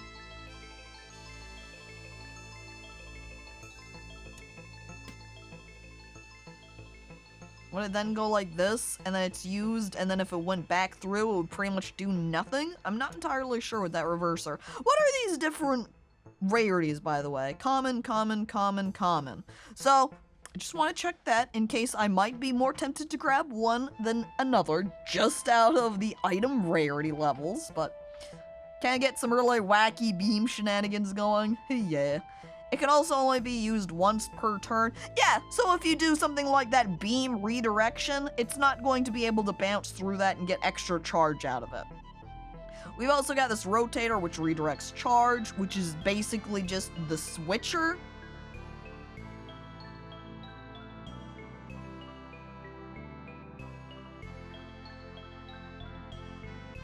Except it has a fixed position. I paused there because I was kind of looking at the switcher and thinking for a moment. I kind of want... Though this says on use. This is a consumable item for crate. So maybe I think I'm just gonna grab the reverser, try that for combat and see what happens exactly when it bounces through like so. We're going to find out. We're going to do a little sampling, and I'm going to open up other chest to see what we get. A circuit board. This item can be used directly, which means that we can actually click on it and use it. I think some of the items, like the defensive grid, since it doesn't have, this can be used directly, meaning I can't just click it to try and use it. This circuit board I can. So, this item is destroyed. Consumable, essentially. But it reorganizes your backpack in combat. So it's like the microchip, but a one-time use. Here's a... Ooh. Deal 7 damage. The above cleaver is used. This would be curious. A curious build. It does take 2 damage. Imagine having this when you've got all these cleavers in your inventory as energy beam shoots through them. I don't know if I'd be able to utilize that, but seeing as this is an uncommon level anyway, though something I guess we need to be very cautious of too now with crates inventory is the fact that this charge is going through it. We have to be even more careful about placement so we don't accidentally use something. A cup of oil, also on use, adds 2 energy.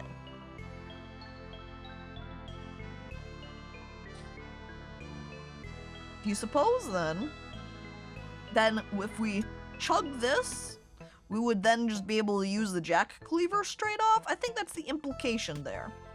So if we don't want to or can't use the core to get something, say, take a swig of that for energy, and then we could use a sick potion. I guess also since the potions like this don't take any energy, we don't actually need them in our charge line to use it in battle. I look over to the exclamation point. Looks like we're fighting that rooster again.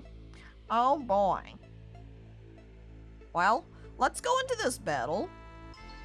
Then we could peek at what this merchant has, perhaps. We're going to kill B first, so we can destroy... Hang on, I'm looking at my poison level. I didn't realize. I should have been more cautious. And you know, my reading capabilities, noting that the poison ivy here is not an on-use item. It is an each combat item.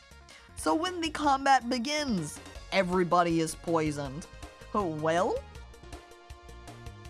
I guess we're just going to end turn and see what happens with the stuff that I have up here in my bar. I'm so dumb. I'm so dumb. I forgot to actually use my core. I'm just going to take this curse. It adds slow, which means less block. But if I kill it, I'm going to take 2 damage, so it's really the same in the end. Finish reorganize. This time we use core. Ah, the charge ended right there. It didn't make it down to the defensive grid because we were all out. So maybe what I want to... I'm going to use this for free. Turn sword to the side like this to see if the charge can make it all the way to the end properly this time. Finish reorganizing. Using the core.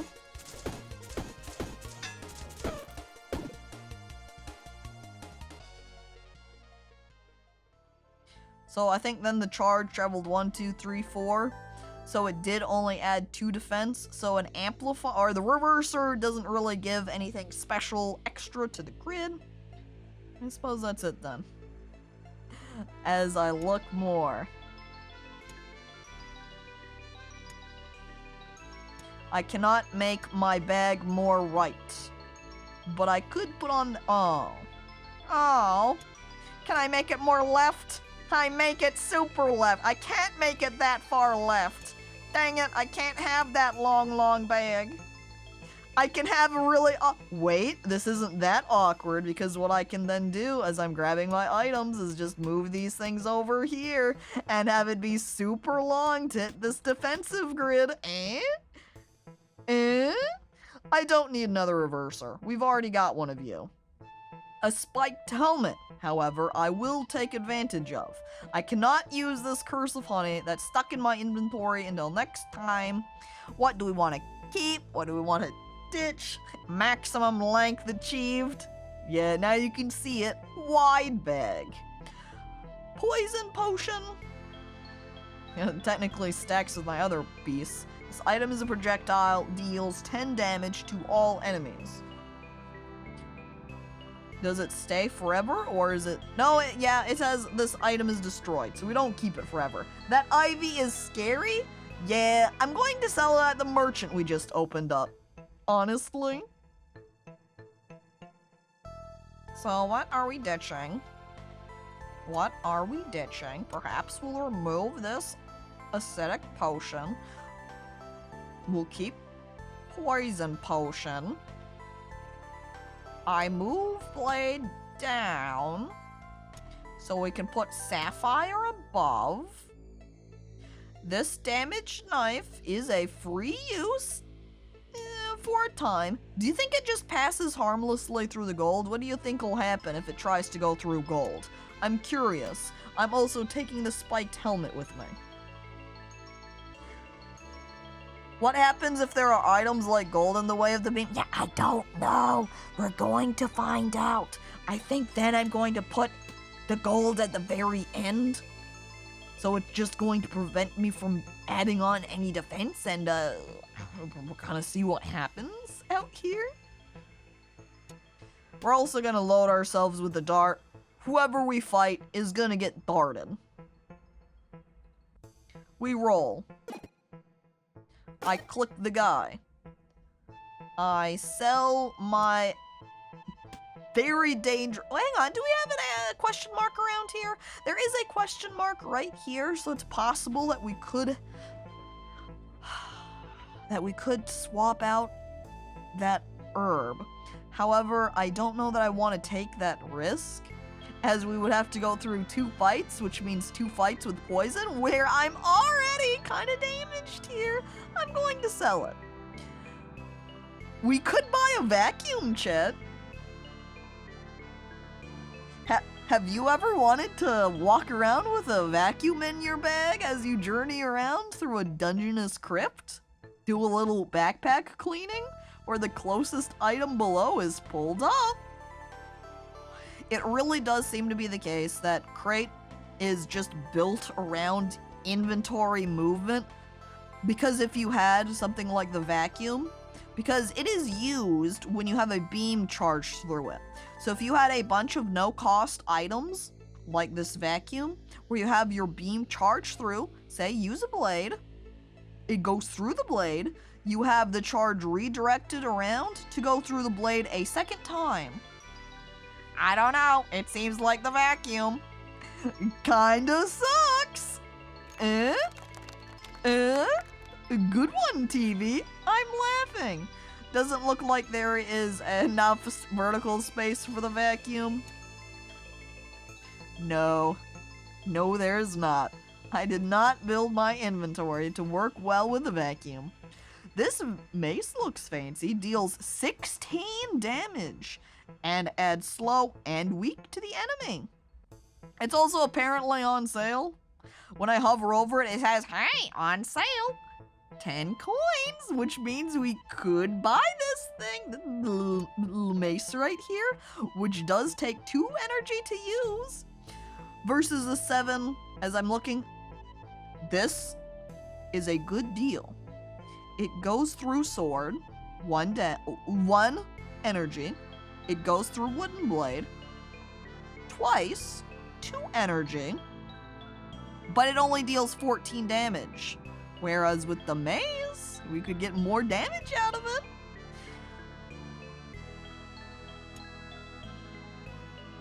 We sell sword. We replace with mace.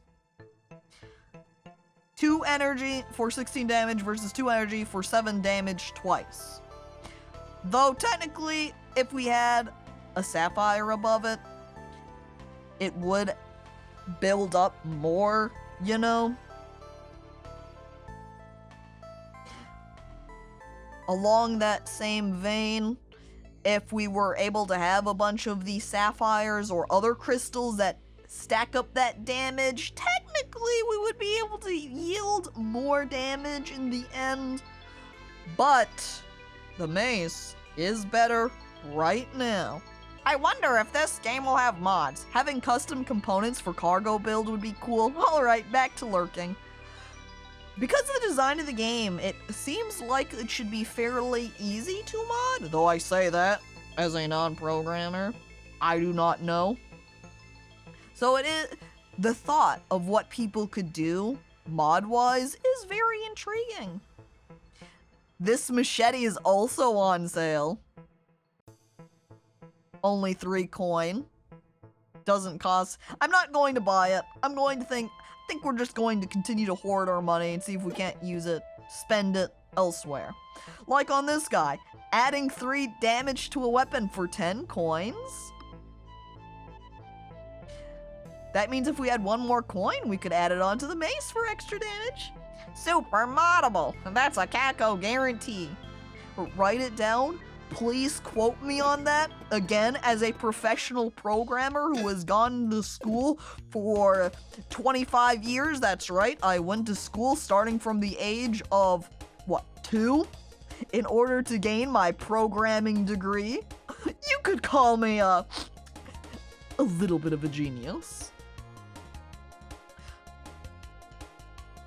I'm looking over here at my curse of hunting. If I want to get rid of that, we might have to take a little swig of our oil in order to use it, because it takes an energy, and I did not put it down here in the line to destroy it. This mouse, though, I think we're going to go ahead and take the curse from Little B, and we kill this guy before he can have a chance to defend.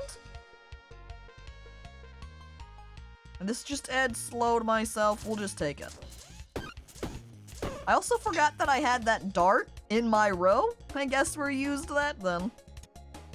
I guess we're putting... It also did not seem like the gold prevented that charge line at all. So that shouldn't be an issue at all. However, we now are not going to get the charge, which is fine. We'll be able to get... Wait. Actually, because we're going to be able to kill B with just 7 damage, I'm going to use a microchip to move... I cannot move a curse! No! Well, that was a waste. I guess then I better use my cup of oil. Well, I guess I should have used, I stare at my curse of honey. Is this why I need the bouncer? Is so I can move this curse of honey to actually be able to kill it? Am I going to have a little space to the left of this? Like, just a little beep, beep, beep, beep, beep, beep, beep, like, right there or something? I'm concerned. I guess what I could technically have done is put my reverser, something like right here, which wouldn't work this turn because we're going to end... God dang it! He died anyway because I had spikes on me, but I need to remember to actually click. It feels like I hit end turn, it's just automatically going to use it, but that is not the way this works. I need to just, when auto run is enabled, you will automatically use the or at the start of each turn. Hang on, it also has test. Ooh, I did not realize that. Maybe I should look around my screen more. You can do a test to see what's going to happen with your charge beam. That is indeed handy. Conduit. This item is heavy. Adjacent and diagonal structures become conductive. I have no idea what conductive does. For each adjacent structure, this item gets more block. It also has a mana stone on top of it, so it has magic in it, which would be fine if we had a, you know, magic build. I am so intrigued by the structures and building with them and even the magic, but if it doesn't give any magic items to use, it's really hard to try to build around them or for them. Structure, I wish I could use you, but I can't. And I also cannot move a curse. Does this actually get used at all?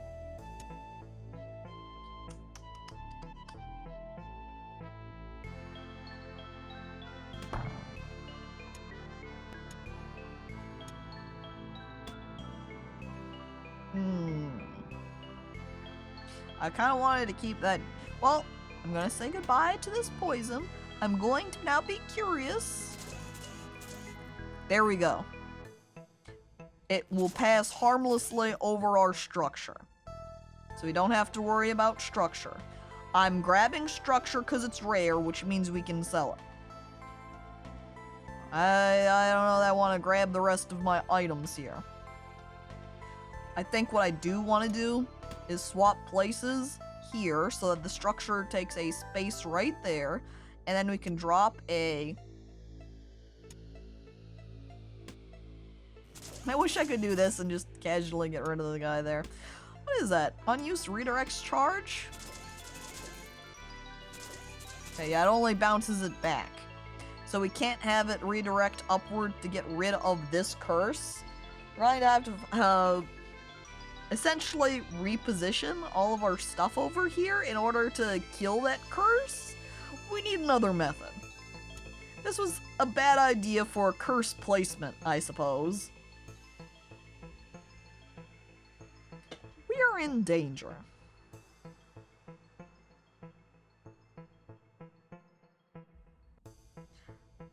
The boots are also not very good since it functions from spaces above. I don't have a lot of space above that I can utilize. I guess that's the end. We walk into the other shop. Woo! I like this cloud sword. This item floats. I have not had a floating blade before, and it also is operating off of structures. For each adjacent or additional structure, this item gets 2 extra damage. It floats and it stabs! So curious. We've got an electric stone that's conductive or connected weapons get +1 damage. We've got this gemstone heart. When an adjacent item kills a non-summoned enemy, you get extra health. Oh. You wouldn't believe it. I have 2 mute buttons on my stream deck, and I kind of forgot about one of them. And I hadn't changed it, so I looked down and it was grayed out, and for a moment I thought I was muted, and I was like, oh no, how long? No, it's just grayed out because it needs to be updated. Cursed Blade Legendary! For each additional or adjacent curse, this item gets 6 damage! Imagine if I had that in my inventory to get some curse bonuses. This game, there's so much you can do. It's kind of crazy. It makes it then that you have to think a lot about everything you have. I think I'm going to wait to sell items until we can get down here to our unknown event. Though I think we're going to die based upon our health level. We've only got 5 HP over here. I'm gonna do a little guess that death is inevitable. I'm going to try and kill this snail. I'm shooting with my energy. I did kill him thanks to spikes. I don't think I have enough to kill this guy though. I don't have anything that can heal me. I also can't test one. Poor snails. Poor me! I'm looking around.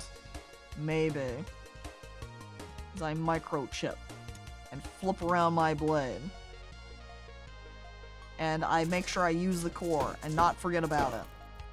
I kill him with 2 HP remaining. I live to see another day. And I cannot put that there. I cannot put that there. This backpack is already as wide as it can be. So, building up, perhaps the way to scheme. Oh, well, I can't build up that much more. You see that? Apparently, Crate's bag is all about being wide. Wide bag. Does that mean this little Tetris space that I have right here, I'm never going to be able to fill? Or can I? Oh, I can. So I can build things downwards. I think we'll keep it up so it can build around the air, this main space in my inventory hill. Oh, geez, Crate has a wide bag. Oh, blush. The music really is reminiscent of old school JRPGs. It rather is. Hang on. Cleansing Wand. Removes 50% of all status effects on the enemy. This is good if their status effect is negative on, like, for my purposes. I have the one structure that has mana in it, where technically I can utilize that. Do I have magic? Am I able to take advantage of this conduit? Excuse me, miss, I couldn't help but notice your wide bag. Oh, jeez, oh, heck. Just don't insult my wide bag. I'm very sensitive over it.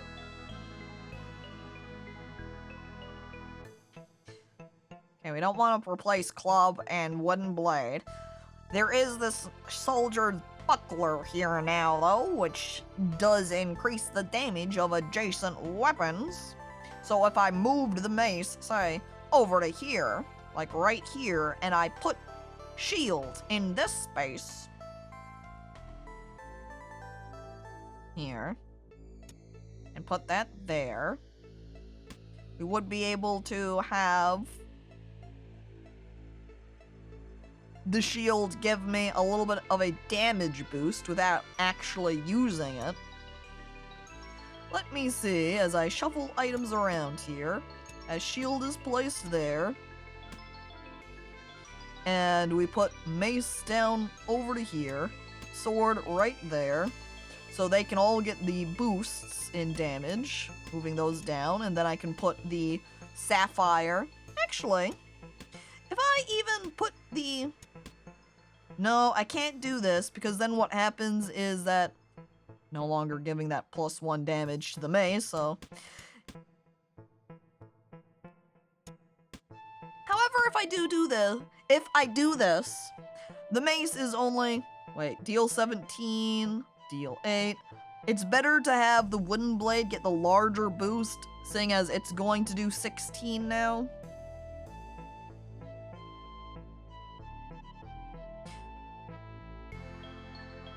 This isn't working the way I'm looking at it. I'm thinking that it is just adjacent weapons get +1 damage this combat.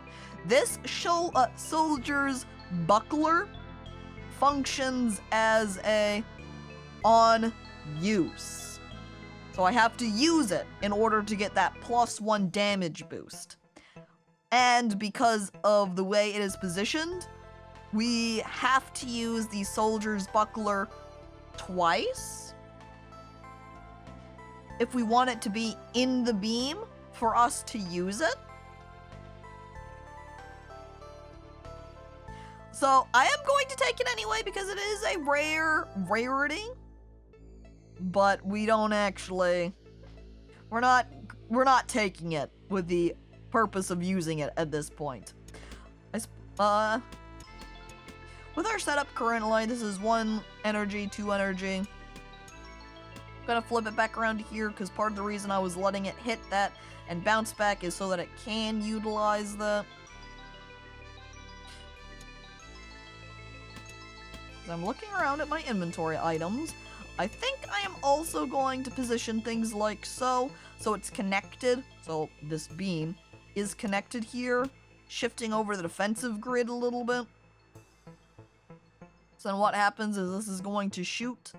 It's going to use the defensive grid, and then it will use the cleansing. No, the cleansing wand takes mana to use, so I don't need to worry about the charge running out. We're going to try setting up with this, and I guess we're rolling. We see how things go. I take Cactus too, because why not? Do these items heal? I'm not seeing a health. I'm not seeing an HP. This doesn't have a health either. I finished collecting items up. Crate could get some big block with the shield build, it seems. Yeah, or if we had a big structure build.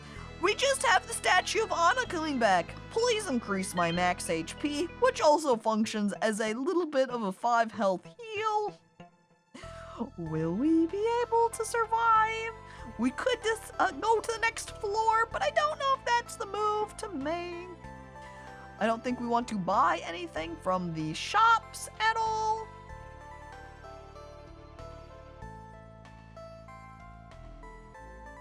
I do want to fight them, because fighting them does mean additional health, and this floor is going to be easier than the next. I don't think there's a way we're going to be able to win. I did a little bit too much experimenting. Oh no, I forgot having that in that bar was going to force me to reorganize. Oops. I don't actually want to move things around. Sorry about that, guys. I now realize too, by having that cleansing wand there, that is removing the status effect. Kind of acts counter to my mace now, doesn't it? Well, that's not exactly a good idea. I didn't exactly do a correct build order. I think the muskrat's running away. It's out of here. It's a coward. It can't handle being in a fight alone. It leaves. My first wand, however, that's one I can get behind. That's one that gives me some regen. That means a little bit of health. Even with this broken ring, that means a little bit of defense too. Which, since it's using mana, I don't have to worry about my charge being powered down. We do also have now. I wish I could slam this right here and push up my Curse of Honey, but I can't. My first wand, but objectively the second wand you've received. I'm lying with this label. This isn't my first wand. It's my second.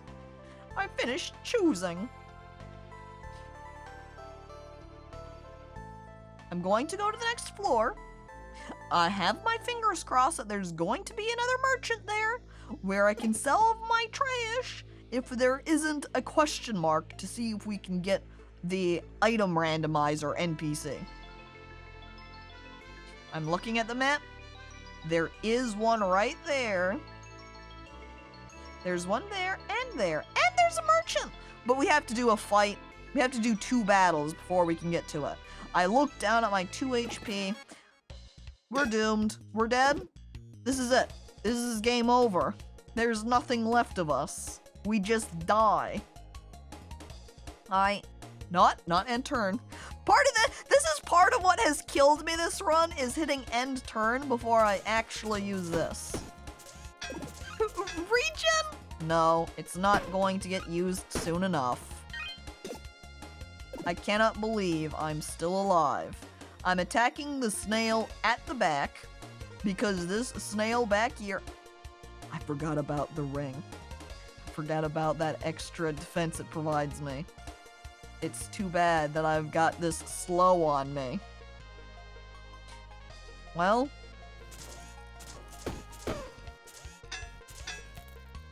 I guess I should have attacked that guy. I'm not dead. I do see, though, that this conduit was ticking down every time. So, unlike energy, which you restore every time, you don't do that with mana. How are you alive? It was the ring. It was the ring and the regen, dude. My first wand in the broken ring. Heroes, giving me just enough health back and keeping me just defended enough to not die. I can't believe this. Ending up with double the HP even. I don't have 2 HP, I have 4 now. Literally doubled. How do I do it? I'm too powerful.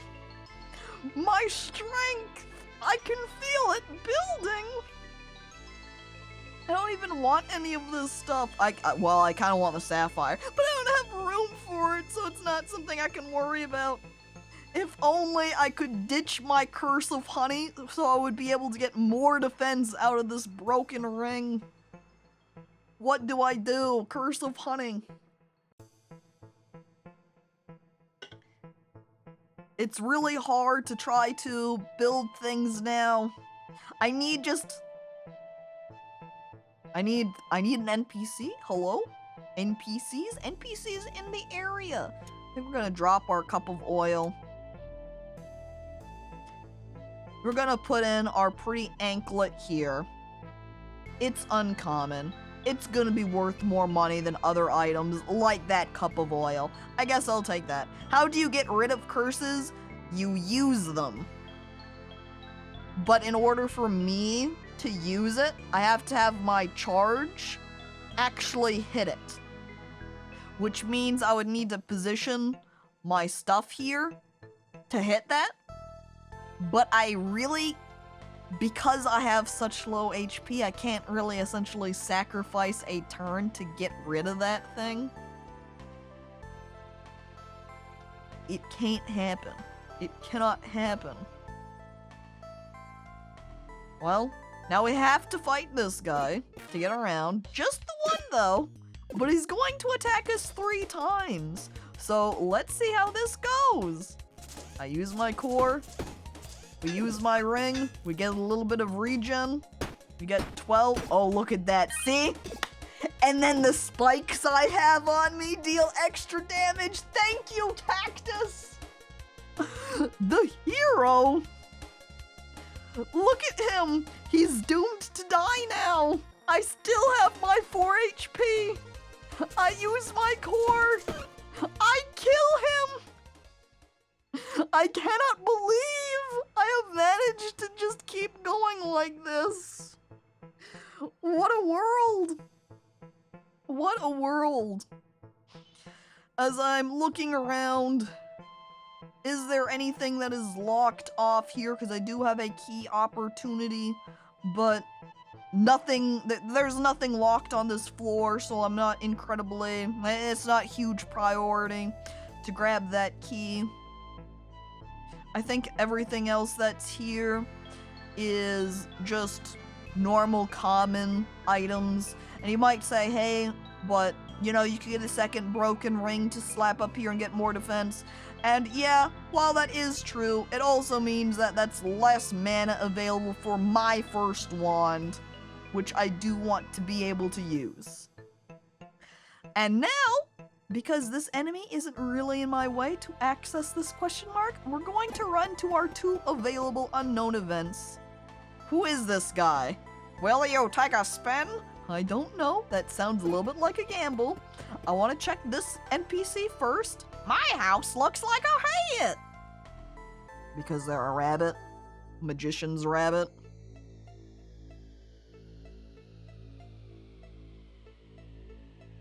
What options do we have here? We're playing some pachinko.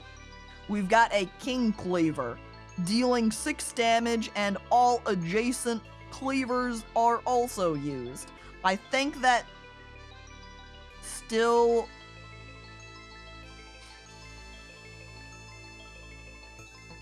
I don't think that makes it take up energy for the other cleavers. I also don't think I'm kind of slowing down. I'm thinking. I'm considering what this means exactly. We've only got our one other jack cleaver in inventory. Can I not take a look at my inventory while I'm here? Well. We've also got this ethereal whetstone. On use, weapons in this column get 200% bonus damage this combat. But it's also destroyed. This is a one-use legendary weapon, or sorry, item. Which means, honestly, something like this ethereal whetstone would be extremely wonderful for hoarding, for if we ever find a exchange NPC, the swap NPC, we would just have this kind of hanging around in our inventory. Then we have this mirror shield, adding 6 block, removing 2 spikes from enemy, and rage from enemy. Hey Shadow, that blue bird word up you added to my poem taught me a new word. And what word did you learn, Knuckles? Femboy. And we are removing Twitter from your phone. Knuckles looks sadly over at Shadow. Big eyes, but I like the femboys. And Shadow just stares at him more. I'm removing it from your phone. However, later that night, Shadow can be seen adjusting his makeup and wearing some clothing that's a little bit more form-fitting than usual. Maybe taking a closer eye on mascara, looking over at Rouge's clothing options.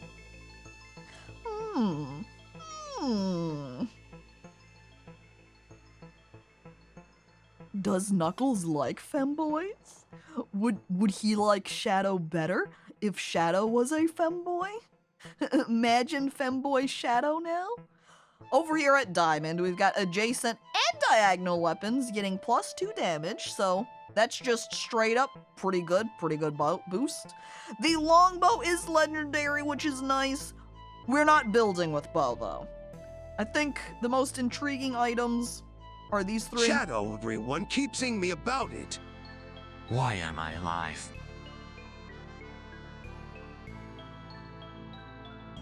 Everyone keeps adding him about it.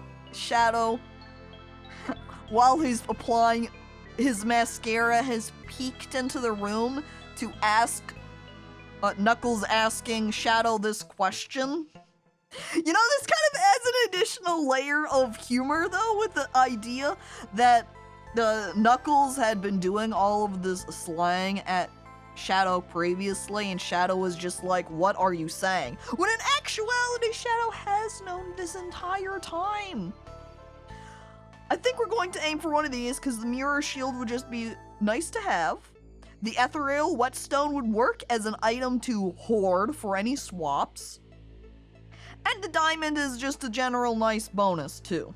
So we're gonna drop it just kind of in between all of them. I drop Little Buckler! Go, Little Buckler, go! Whee! Okay, we've got diamond. That means we're gonna be able to get a little bit of a damage boost for our items here. Which, between them, I guess that means we're gonna dump our sapphire. Bye, sapphire. Shadow, what is Bus C? Everyone keeps adding me about it. Stop.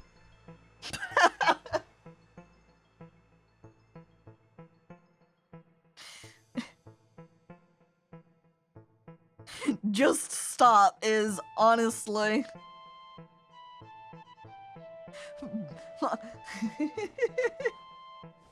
Knuckles peeks in asking this question.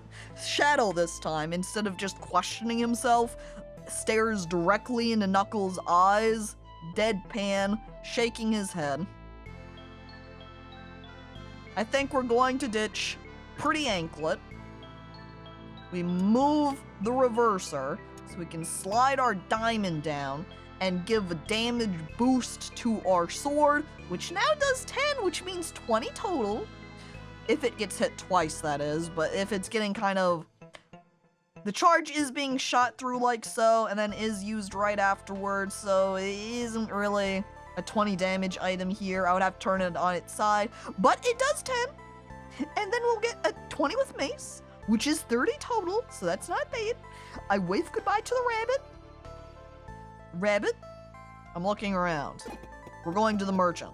Can you switch the switch for free in battle? I'm going to say yes, because it does just say on use. What I would kind of like to do is maybe put a 4-block in right here, so we could shift this core over just by a singular space, and then we would be able to just do a... No, I guess then if we switched it to just shoot the curse of... If we had in the 4-block here, I think I have an idea. I think I might have an idea. No, because if we did switcher and switch that to the left, and then it would go over here. Because we can't have this curse. We can't move the curse. You could put it in a spot that's easier to hit curse without using your huge rearrange.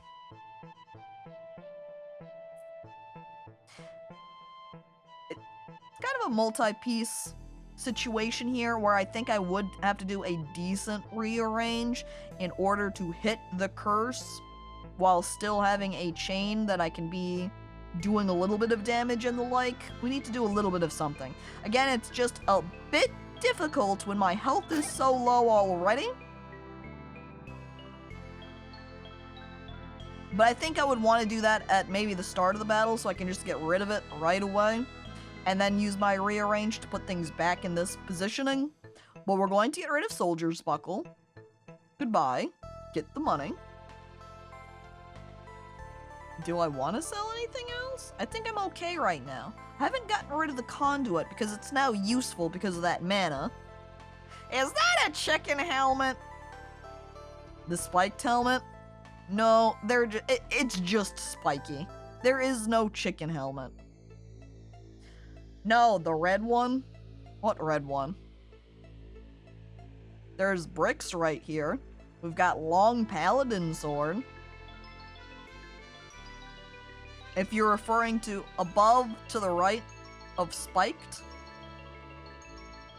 It's an iron helmet? I see. That's probably why you're pointing at and you're like, is that a chicken helmet?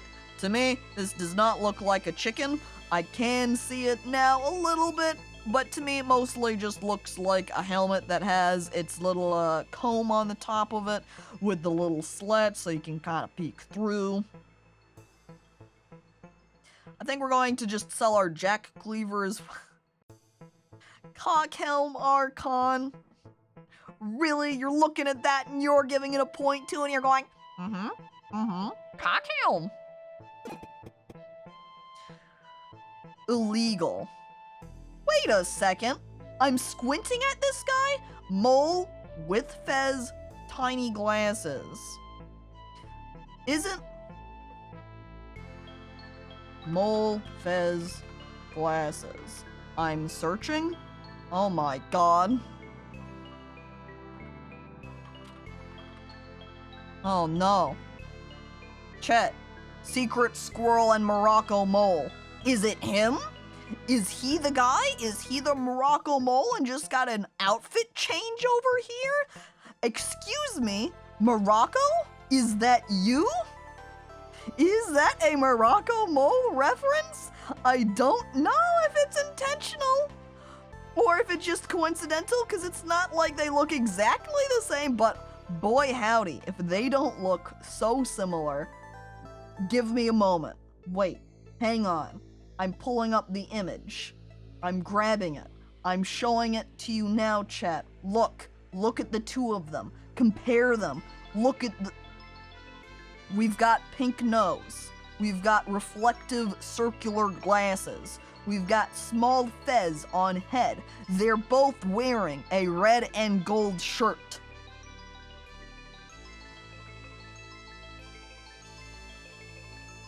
It's him. The OG Secret Squirrel sucks Chungus. Don't care about that one, huh? I mean, if you look at a lot of early Hannibal Barbera shows, a lot of them were not very good. They did a whole lot of just reusing the same concepts over and over because, hey, that one did well, let's do that one that's the same thing but reskinned because it's cheap. It's cheap to do it that way. And Jimbo, hello, welcome. Why is Secret Squirrel Mole on the screen? He's still here though, Welly. Don't you see him? It says to click him right there. Oh no! Oh no! I'm looking at the Curse of Slow.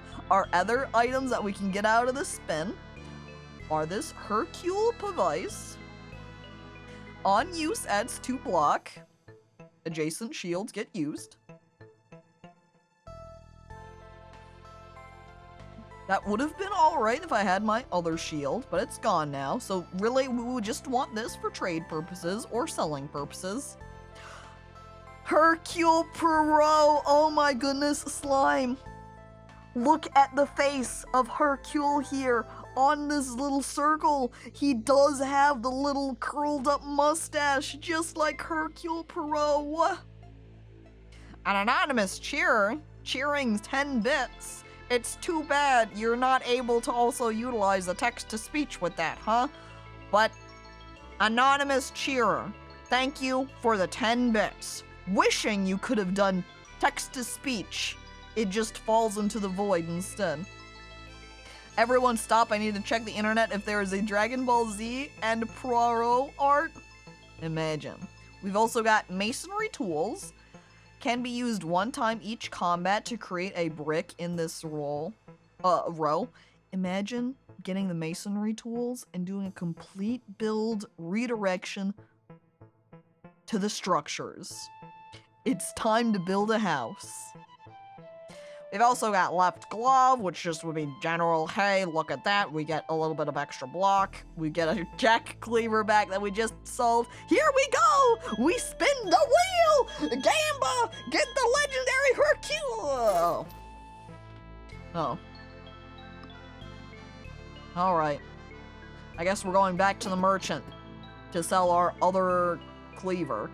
Did I even pull it? I didn't even put the cleaver in my bag. I won the cleaver, I stared at the cleaver, I turned around, and I walked away. I didn't even take it from the guy. Well, I guess there goes that money I could have had. I suppose we're just going to continue on, then. Maybe checking out the forge here? After hours of raiding Rouge, closet he is ready for his date with Knuckles. Well, you look really pretty, Shadow. Shut up or I'll punch you. Shadow could not be real to his feelings.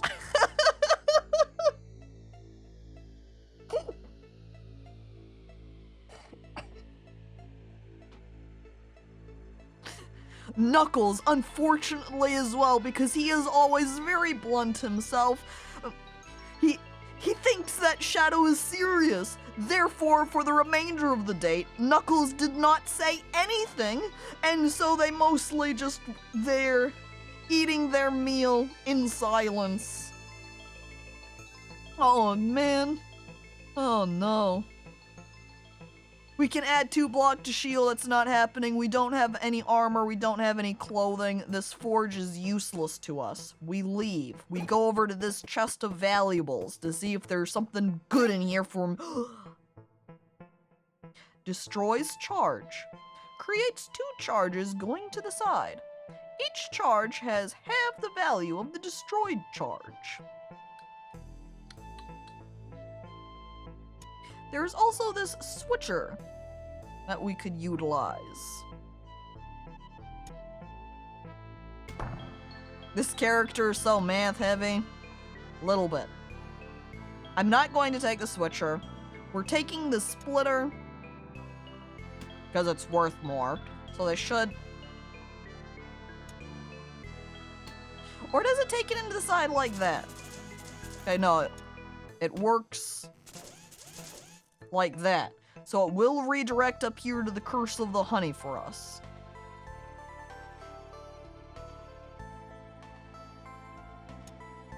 If I turn my sword or blade down here for a moment as well, and we do a test.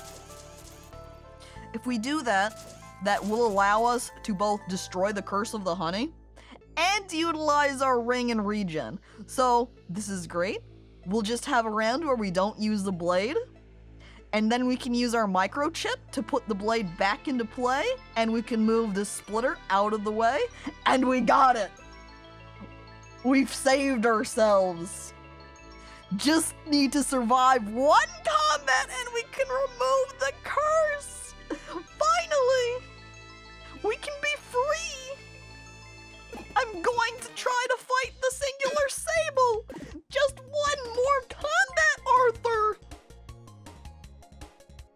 Shadow locked eyes with Knuckles and slowly reached across the table to put his hand on top of his, saying what words could not.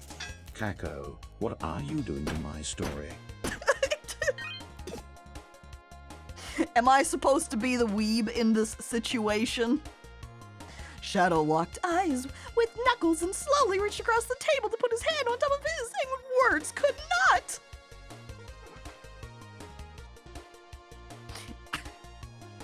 not. And then Stanley's like, what the frick, dude? I was trying to break up their relationship, making it into a shipping fanfic. This is what has happened now as a result of having Knuckles and Shadow as options in the TTS.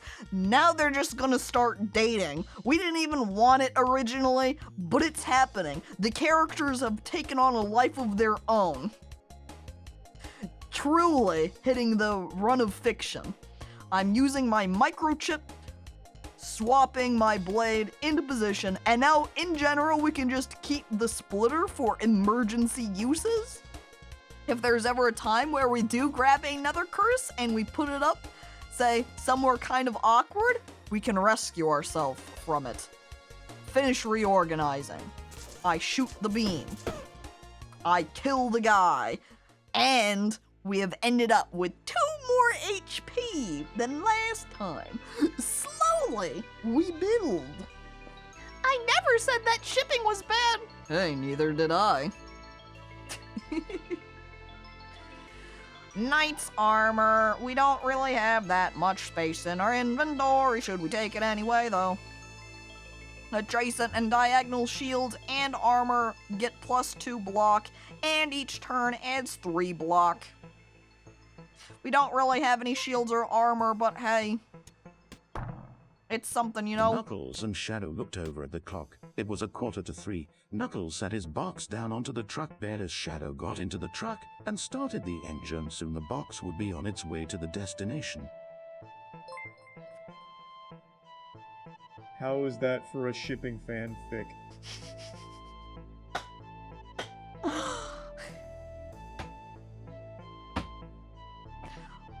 Moist is the writer. He's been feeding all of the dialogue over to Stanley in order to execute this fan fiction. That deadpan delivery from Moist, absolute perfection. And now I'm looking at this Assassin's Dagger. Deals 3 damage on kill, non-summon. This item permanently gets +1 damage. Essentially saying that you would want to have this built up over time so you'd keep it around and try to backstab the enemy. Takes 2 energy though.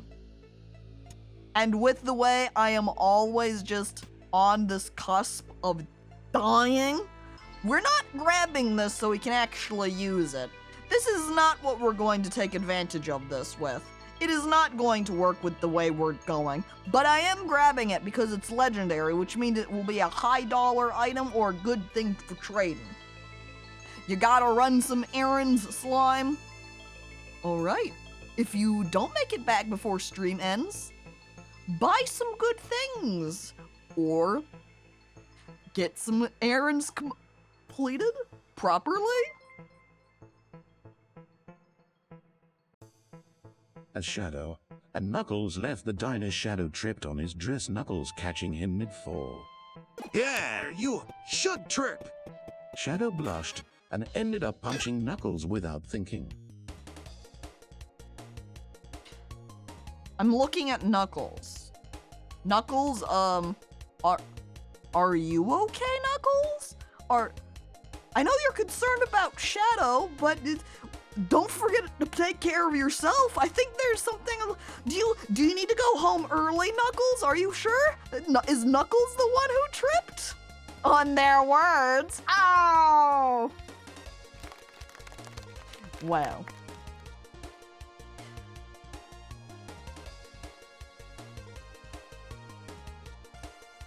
This gerbil ruffian. Now, we could try to do this battle. Or we could run away. Run your core. Ends your turn. Never mind, I thought this meant we were running away from battle. That is not what that means. That means it's using the core. Rumor has it that gerbils used to be pets before the founding of Ordaria. These overgrown monsters make you doubt it. There's no way. There's no way we're gonna be able to defeat this group. Also humorous that this guy has the lowest damage, though he also has that rage there.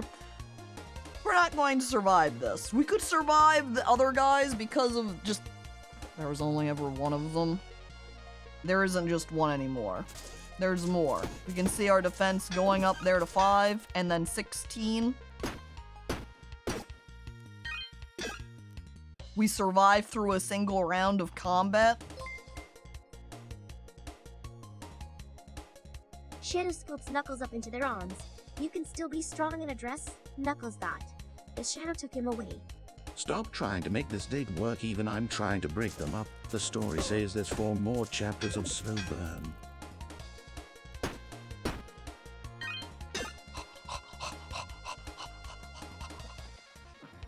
I'm freaking out, dude. I haven't died.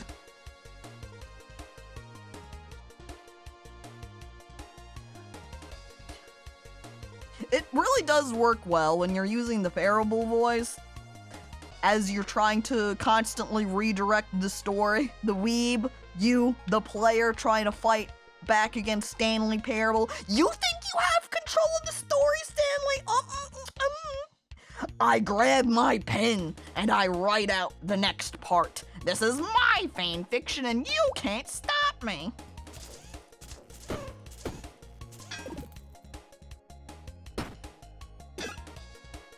I live. How the hell are you alive? Spikes? And I think the conductive might actually be making it so I'm adding more block when it gets you. No, it's because I forget the defensive grid gives me block too. So because of the amount of distance it's traveling across with that 4 block from the ring and the extra block from the defensive grid, again, between that and the regen, it has been just enough to keep me going. Crate secretly maxing out his luck stat. You can't stop him. He's forever hanging around just 5 and 6 and 4 HP. Sir Peacemaker, hello and welcome. I have arrived with my sharp stick to protect you, streamer in chat. Yes, hold your stick into the air. You lead us out to the battle.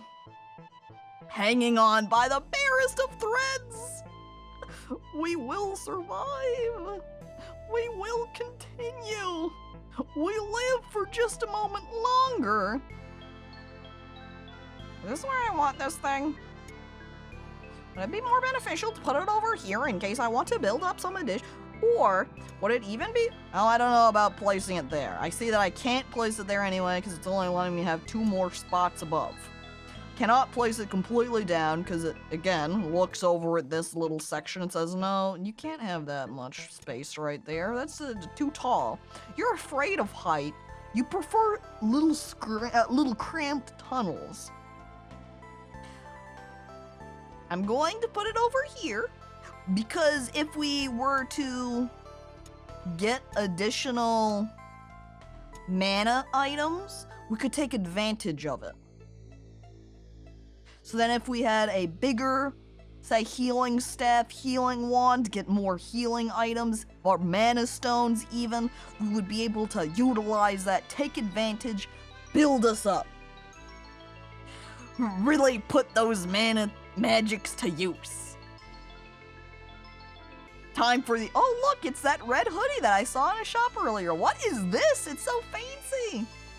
Each charge can only use this component one time. On use deals 8 damage. So,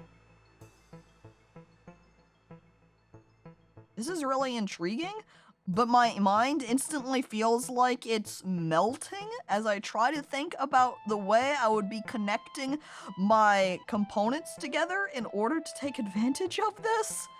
The build on a crate. Oh, I say it again. Maddening. Look, here's a heart ring so I can have a little bit more HP, if I can ever heal it. The clothing says it adds 3 max HP. This item is disabled for the on taking damage. Oh. I roll back. On taking damage adds 3 max HP. I've been constantly taking damage. I put on the sweatshirt. I'm now a very comfortable crate. I cannot take more more items. I'm staying with what I have right now. We're taking these. We're leaving. We go to our unknown event. We haven't been to this guy yet. What is this stick? Deals 11 damage to all enemies. That's not bad, but it is only uncommon. We also have a rocket. Moves forward until stopped. When destroyed, deals 0 damage to all enemies. When this finishes moving, this item is destroyed. When this moves, this item gets permanent. Plus 10 damage.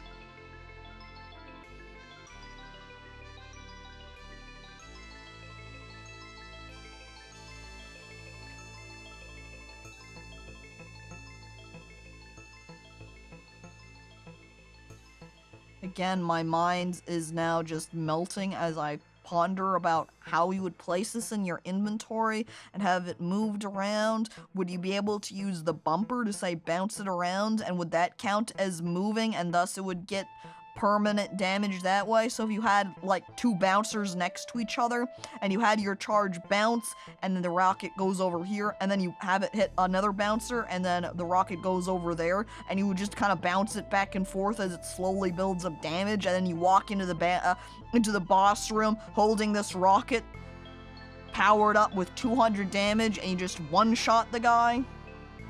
I don't know.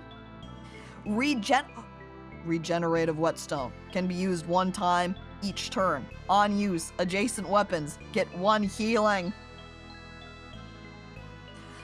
It's an alternate to my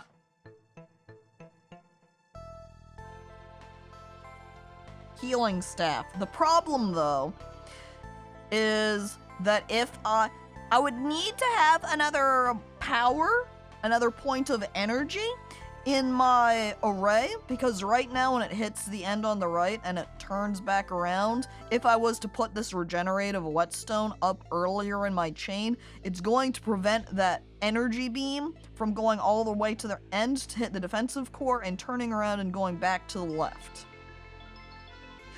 And then, but again, regenerative whetstone is legendary, which means I can always keep it on hand and it doesn't take up a lot of space. Not much of an issue for me.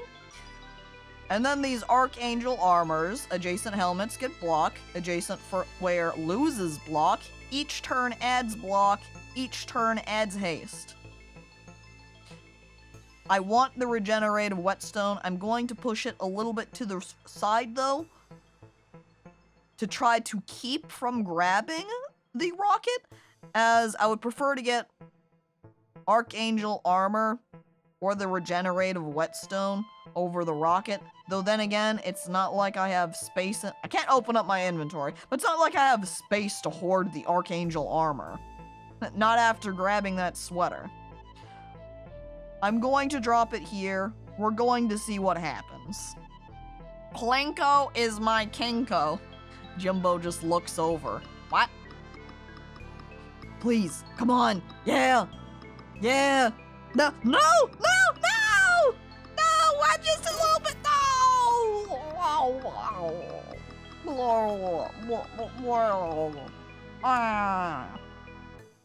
This is already rare. I don't have space for this Archangel armor because I have a sweater. Look at my hoodie. It takes up far too much space to grab this Archangel armor. As I note though, it is certainly phrased that way. Like I'm looking at this huge chest plate, big wings on the back, and I'm pointing and saying, I don't have space for that. This is taking up too much. As I point over to a red hoodie lying on the ground, very beat up, torn. You've told me numerous times already that I should just throw it out.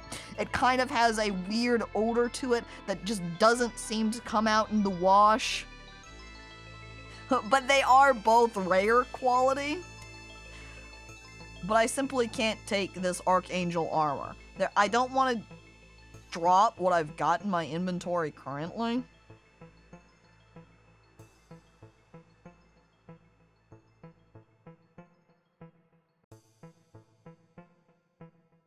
Hang on. It's taking a little gander if I could... Because I was curious there for a moment again. I don't want to think too hard. My brain drips. It oozes brain fluids. Drip, drip, drip.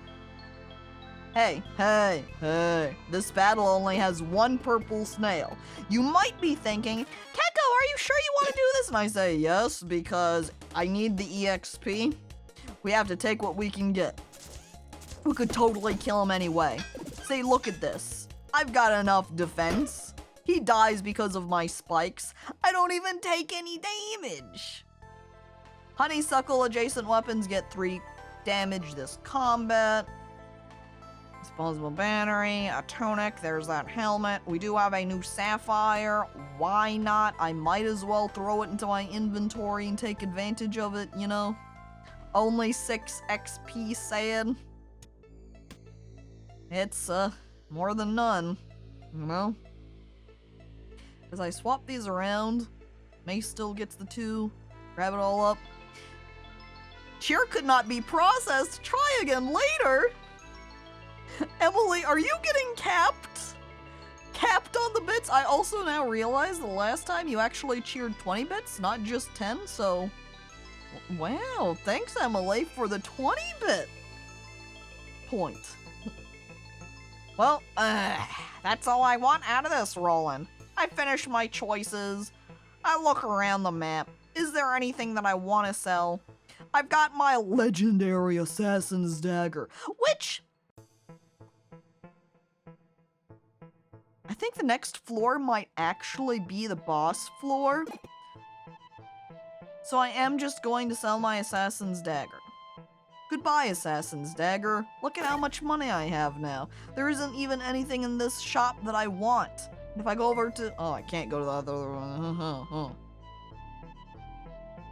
And Knuckles walked into the room, a smug look on his face.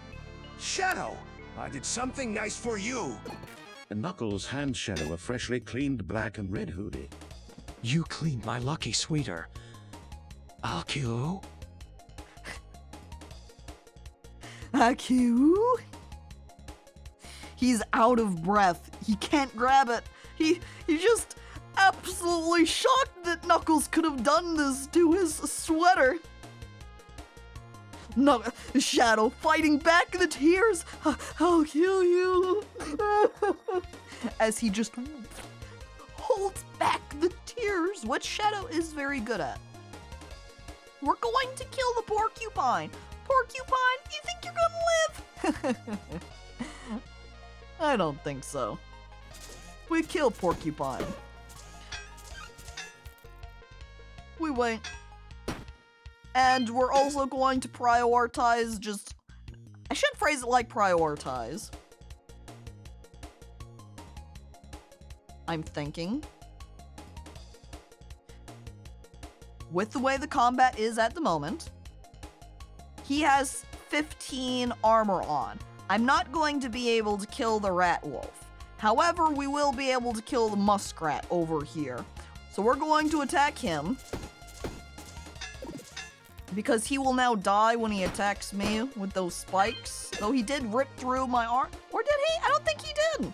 But look, I love this very slow health gain when we fight these small battles where it's... Here I've started out with the 5 HP, and thanks to my regen wand with 2, I get little tiny gains. Look at me slowly getting my health back. One day, from 2 HP to 8, slowly. Battle? No, short rest. Alright, this will kill him though. There he goes, he's gone. He's out of here. I win. I'm the victor. I get the- what is this? Toggle redirects charge. Each time this is used, the direction is reversed. This is curious, because then you could have, say, if you had your core over here at the middle, where it goes, this time it's right, next time it's left, this time it's right. But really, the switcher just seems like it's better than that. And Dank Butter, hello, welcome. A robo-rat, that's cool. Yeah, look at him, pondering with his little finger to his mouth, as I grab the cactus.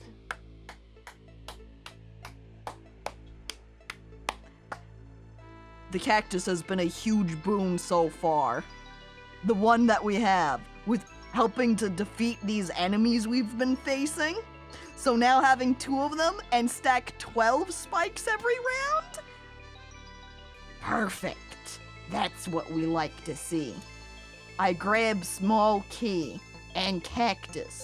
This is all I need. Shadow, have you heard of this Achilles fellow from ancient times? It was said he was very best friends with Patroclus. He was very good friends with Patroclus the way I am. You. Are you calling me your best friend? Sigh. Shadow wonders why he loves somebody so clueless. Hang on. Parable, Stanley? Is Stanley finally turning to our side? Is he joining the Knuckles Shadow romance landscape? Because this time he even commented on their romance. Alright. Shop here. What do we have? We have a key sword. For each adjacent or diagonal key, this item gets +2 damage.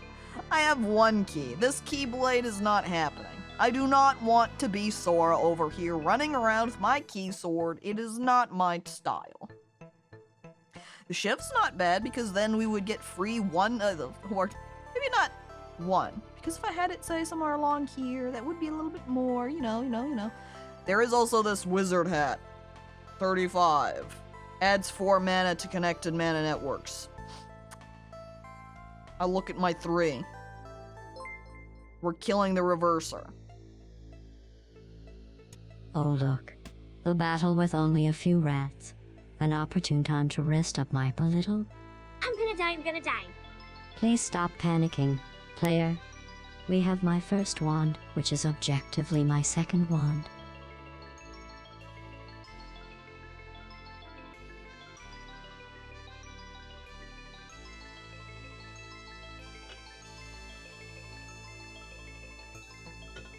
My good old first wand, I say, sweating nervously, looking to the side, hoping that nobody notices that it's actually my second one. Now, I almost changed my mind there with this wizard cap, but honestly, since the spiked helmet, while getting these 4 spikes every round is very useful, we do have that cactus to kind of make up for it now. This wizard cap is going to be way more beneficial, because really what has been keeping us going is the fact we're able to complete combat in about 2-3 rounds. Because past that point is when we run out of mana, which means no more broken ring and no more first wand usage. But because of our wizard cap, we're able to utilize the fact that we have Though I'm also noting that this wizard cap doesn't say you have to have this in the top row, so I wonder if we could actually have multiple hats. If I could actually keep the other one. But I can't, I've already sold my spiked cat, so I guess it's too late now. But this wizard cap should allow me to function in battle longer, because it's going to increase the mana that I've got in our mana network over here. -1 energy be bad, or am I overlooking things? Now, since it does say each turn removes 1 energy, I think because we're crate, and we don't have any energy on ourselves, it's all functioning through this core. I've got my fingers crossed that it's not going to affect our network. But I don't really know, and I can't really confirm anything there. This is just an assumption. I can also buy Shiv. There's one space I could squeeze this into. And then I would get a little tiny baby extra bit of damage. Just a tiny amount. So I can deal an extra 5 damage per turn. That's not too bad, right? Does energy go into the negatives? I think if you are at 0 energy, I don't think it can. And again, because of the way that the energy works on crate, it kind of exists separately from how it does on other characters. So I'm not sure if the wizard cap can actually do that negative to crate or not. But I won't really know until we try him out in a combat, which is going to be our boss battle over here. Oh look, we're actually gonna open up a chest here first. Mana reverser. Adds 4 mana to connected mana network. Redirects charge.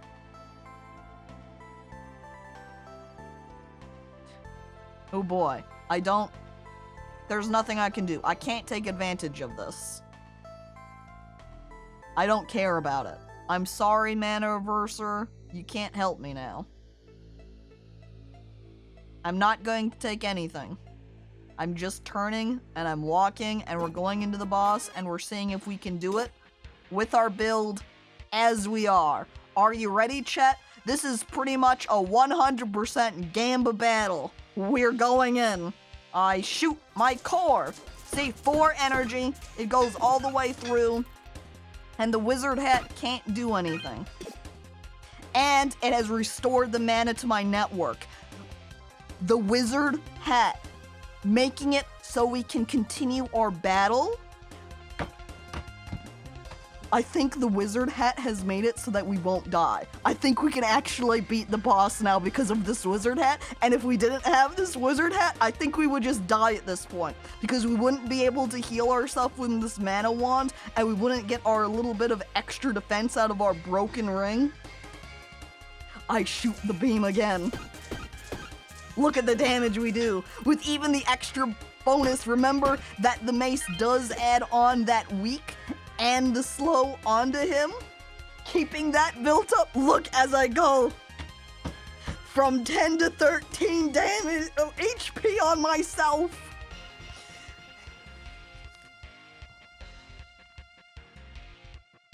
As I shoot again my core, with him having 69 nice. Look, 15 block. He attacks, he takes damage. I heal! I'm getting my health back from the boss fight. I lose nothing. I cannot believe that this is the route that Crate has taken after all of the damage at the beginning of our run with Crate. As here we have just constantly existed in this realm of 3 HP, 4 HP, 5 HP. We have slowly built up, and we are at 17 health now. Now this is gaming. We move into the future. We have a conductor. All connected weapons get plus 25% bonus damage, just a generalized damage boost. But do we need it because of the way, because of what we have? Not really. We just sustain. What we would want, almost, is to have a little bit of extra, defense. I never knew that Caco was an esports pro. The things we learn when we're gaming. Coral, shields get +2 spikes to shelf. I don't have...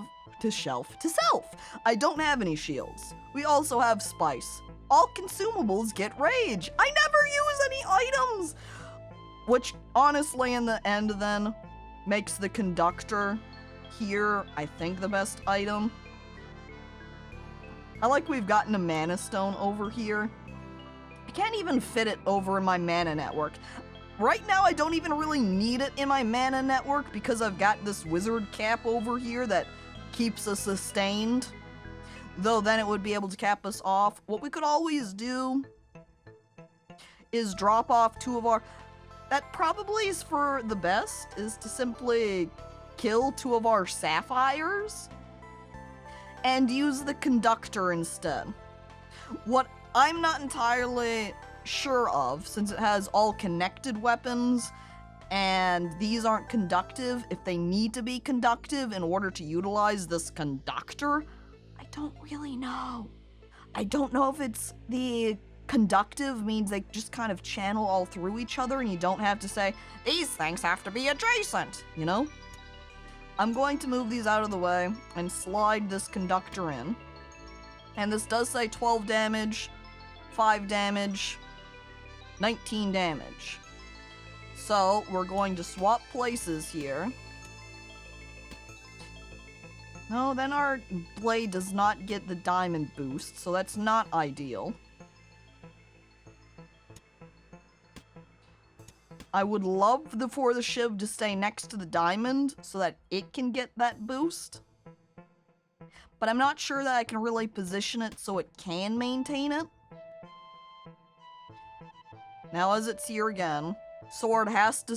This is really the only position we can have it laid out. Unless we could even do... Say we move our conductor over to a side. Like if we shuffled around like so. Because the diamond doesn't have to be down there. So in this fashion, blade still used once. Still gets this diamond boost. Shiv is now... There we go. Just like that. We're able to properly keep everything connected. So Shiv does 5 damage, one blade does 12, and her mace does 24. We get stronger. Yes, everyone get aboard the mana train. Our conductor is ready. Choo choo. A-do-do-do-do-do. We go to the chest. Oh, we've even got the key. Ooh, blade summoner. Replaced by an ethereal blade when it's used? I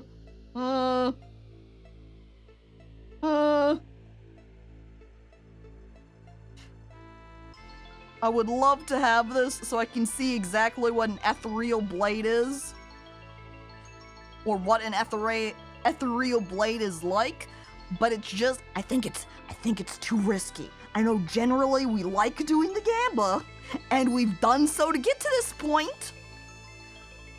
But in order to sacrifice what we do have in our inventory, I think it's too much, because we're at such a delicate balance right now. We're scale that is at perfect equilibrium, and even the slightest little dust speck falling upon it will tilt us off. And this time we've got key. We unlock the door. We go into the enchanted swamp. A different course from our route last time, where we had instantly died after making it to that floor. Our first fight, chat! We're going to fight a newt and a boastful spell sword? Oh my god, he's so happy though! Look at this boastful spell sword! He's having a great time! He's so confident in his abilities! I think the newt that he's with, though, has been journeying around with this guy for quite a while, and maybe he's always boasting, he's making these terrible one-liners. He's like, aha, I hope this will get the point, as he just smacks him with his probably a magic sword, right? He doesn't even stab him with it. And the new there stares at him, just wondering, like, that doesn't even make sense. You're not actually even stabbing them with the point of your sword. Dude, what? You're a moron! And he hates him. Or is this just a Knuckles and Shadow dynamic over here? You think the Newt hates the boastful spell sword, but he doesn't. They're best friends.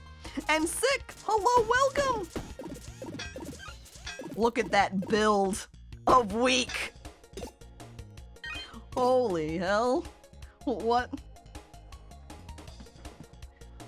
I flex my muscles. I'm too powerful now. I will be taking damage this round though, because they do have spikes on themselves now. However, because I do have a little bit of regen, I will be gaining some health back, fortunately. And it's too bad I don't get any defense until the end when it runs through, so I did lose up all of my health. So what almost might be more beneficial is if I could move my mana items up earlier in the chain so I can get a little bit of defense earlier. But now I also have some space increase.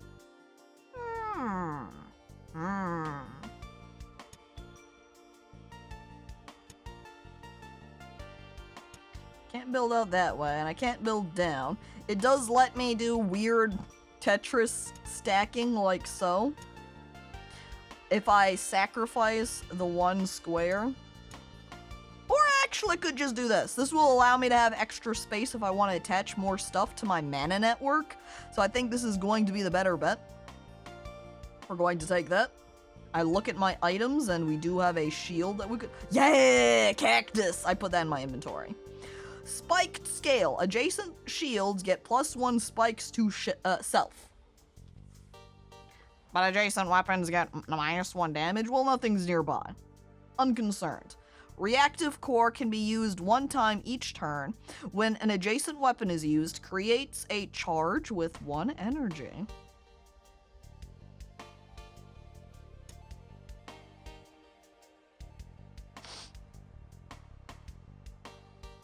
Cactus build all cactus. I'm looking at this reactive core. I'm looking at all my weapons. Do we reduce our damage and just stick Shiv over here? Oops.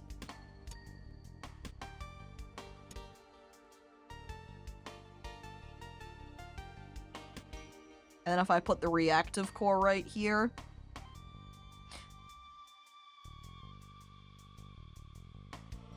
And then as...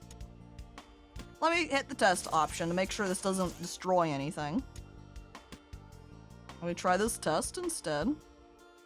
Test my core.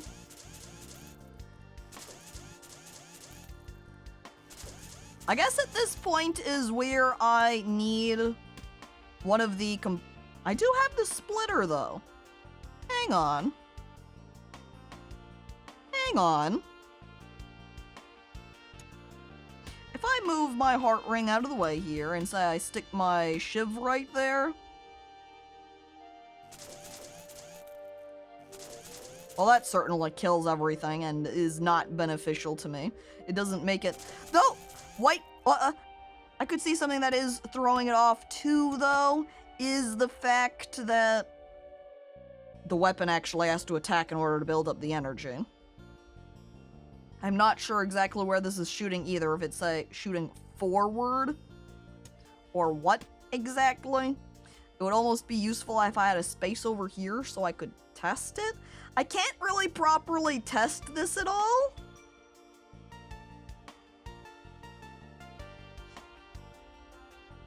Because I have... Oh. Wait.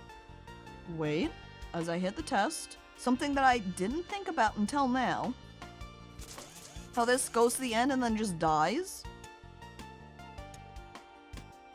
Hang on, I want to keep this core over here. If I relocate the defensive grid...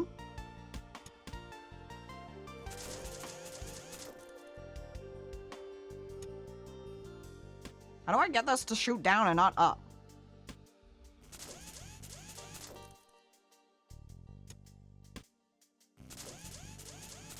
Oh, like, See? This is actually going to give us a little bit more defense. I need more, I don't know if this reactive core is really getting utilized very well, but see, if I had more redirection points.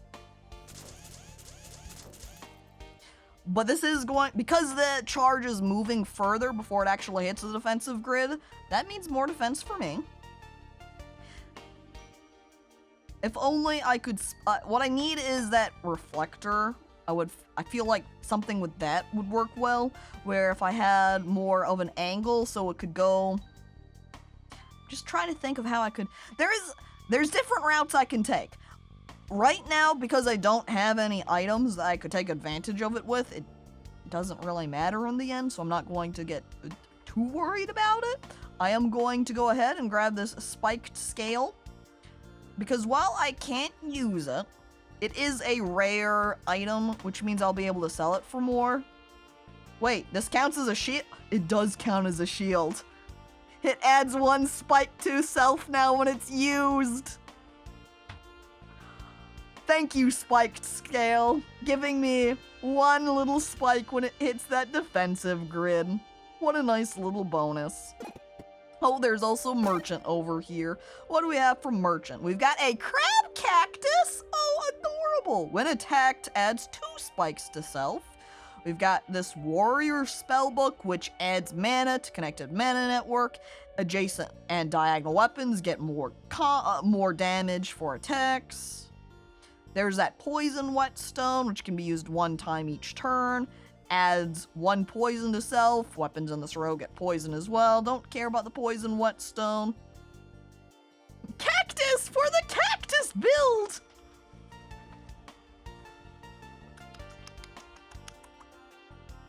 We could slide that in. We could take advantage of it. I'm also pausing as I'm looking at this Warrior Spellbook. You have to use the Warrior Spellbook in order to take advantage of it, so I think I'm gonna give a big no, because it takes 2 energy. Warrior Spellbook, you're on sale, you're cheap, but I'm not buying you. I'm imagining a build that stacks infinite shield and kills enemies with cactuses! The Great Cacti Warrior. Just a crate full of cacti. We buy it. Why not? Hang on. I'm looking at the healer down there at the end. Do you think it would actually be better if we don't buy cactus and we save our money up? We keep our cash hoard so that we can go heal ourselves there? What is the route? Okay, in order to make it to this healer, we have to fight either these guys, either group, and then also fight a big battle, a big pile of skinks.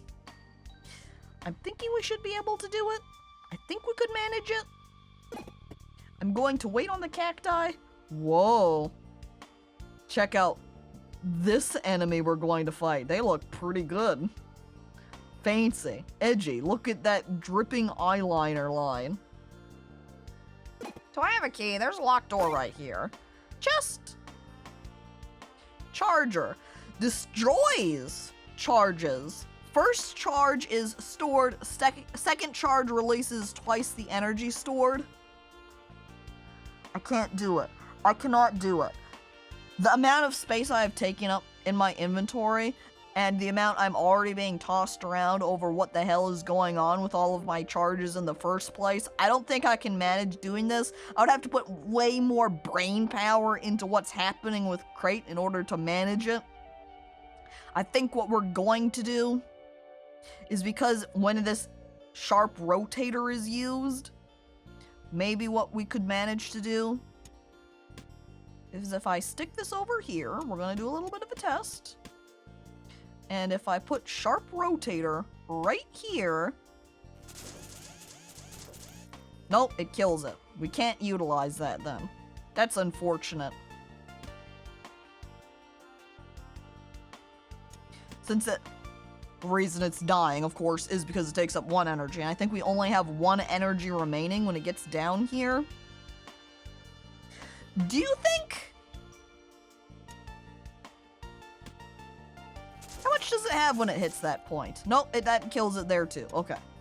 Now I know. I just wanted to see. Wanted to be sure. And the toggle isn't going to be useful because since every time it's used, it's going to change position. So if I test it here, you can see as it hits, it swaps, which means the next round, it won't be able to hit my defensive grid, which is no good. This is where the reverser would be very curious. I wonder what happens if I put it through the splitter again. Let me do another sample here. Just a bit of testing, you know?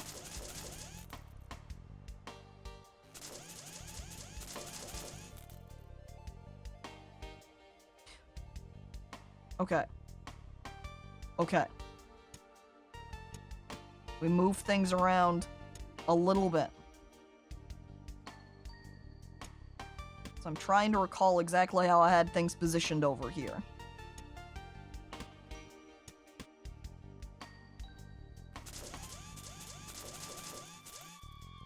Because what I'm doing is I'm building it so the charge goes around, gets bounced back up through the defensive grid, and splits back so I can make a second attack afterwards.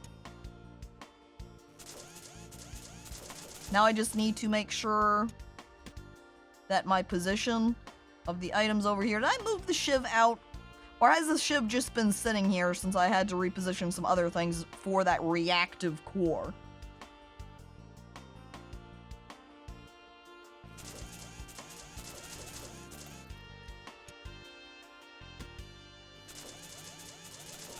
I ultimately don't know which position this reactive core needs to face in order to work, but hey! I think we're going to go just with this.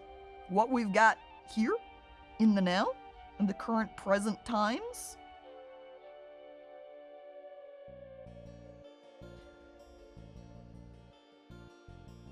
Yeah. Yeah. The charger here, I'm going to reread it. Destroys charges. First charge is stored.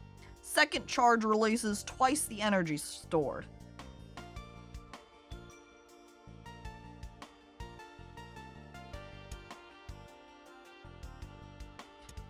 I'm going to put it right here in the middle.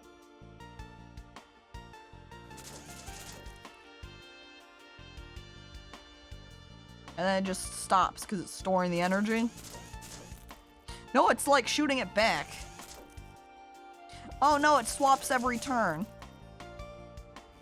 You can see when I test, and when it stores it, then shoots it off the next time.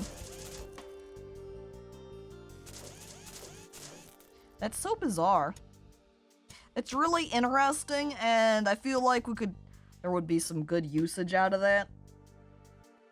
But we're tenuous. Again. We're at the edge of a cliff. We could fall off at any moment. We don't want to do that. So we're going to go down here to our vision of danger, which we already saw. I'm peeking at the forge. What do you have?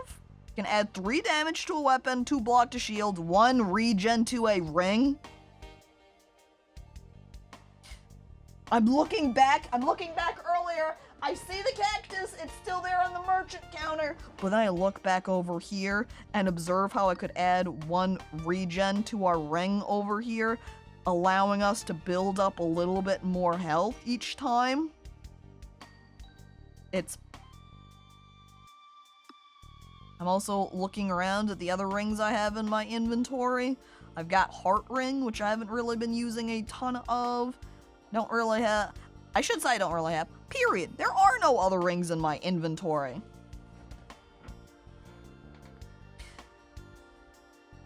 So as I could add more damage to a weapon, it would make me more powerful, it would make me be able to kill things faster. That might be, honestly, the better route to go, but at the same time, the regen. Since the orb is a shield, does that give it +2 passive block?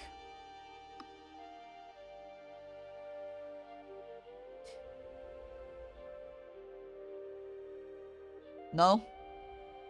No? It's just as is. It doesn't do anything. It just hangs out being happy.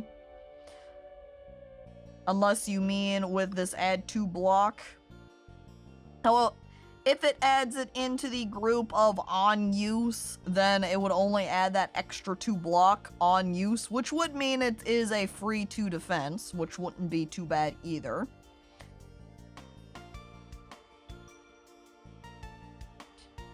And that might be a safer route to go because I can take advantage of the block a little bit more easily than I can with spikes or regen, I feel. We'll add the defense to my shield. And as I hover over it, you can have it see that it has adds to block, period.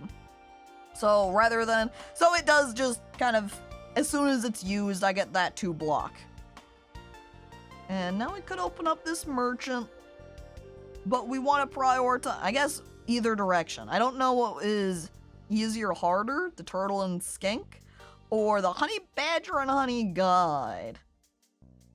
I guess did we fight a skink in that previous battle? I don't know. However, I guess we can get a sneak peek at what a battle of 4 skinks will look like if we fight these guys. So I'm going to battle them first. This is the skink, right here. And that turtle over there is just piling up a ton of defense on itself. There's nothing I can do for that. I fight skink. I attack him. What is happening? What?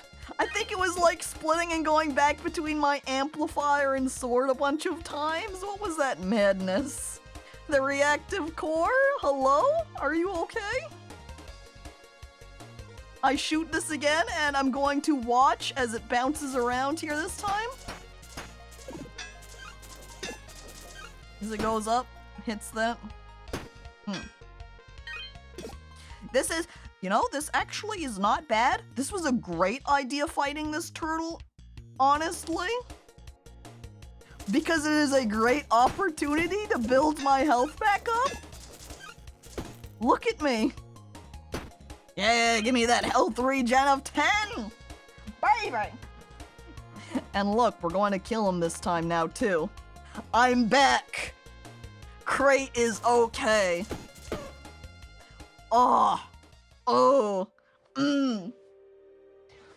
We got the build. We got a build that lets us live. We make it forward.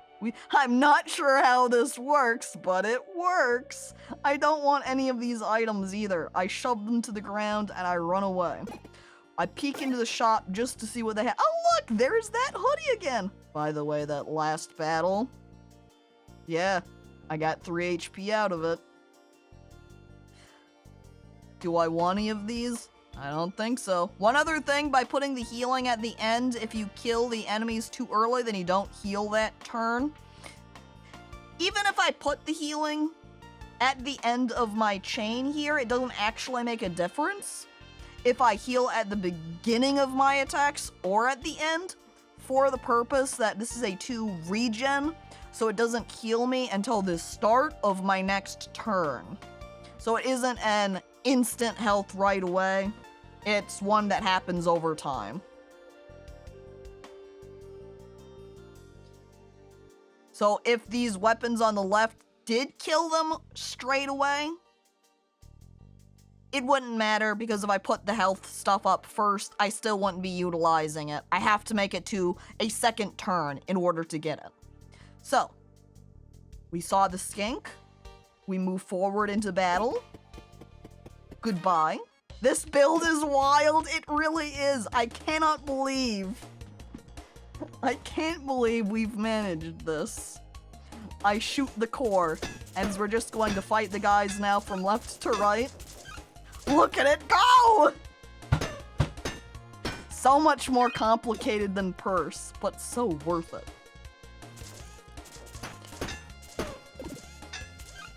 You can see me working down all my charges. Oh, you know what? I just realized that we're not actually utilizing this mana stone right now because it's not actually in our network.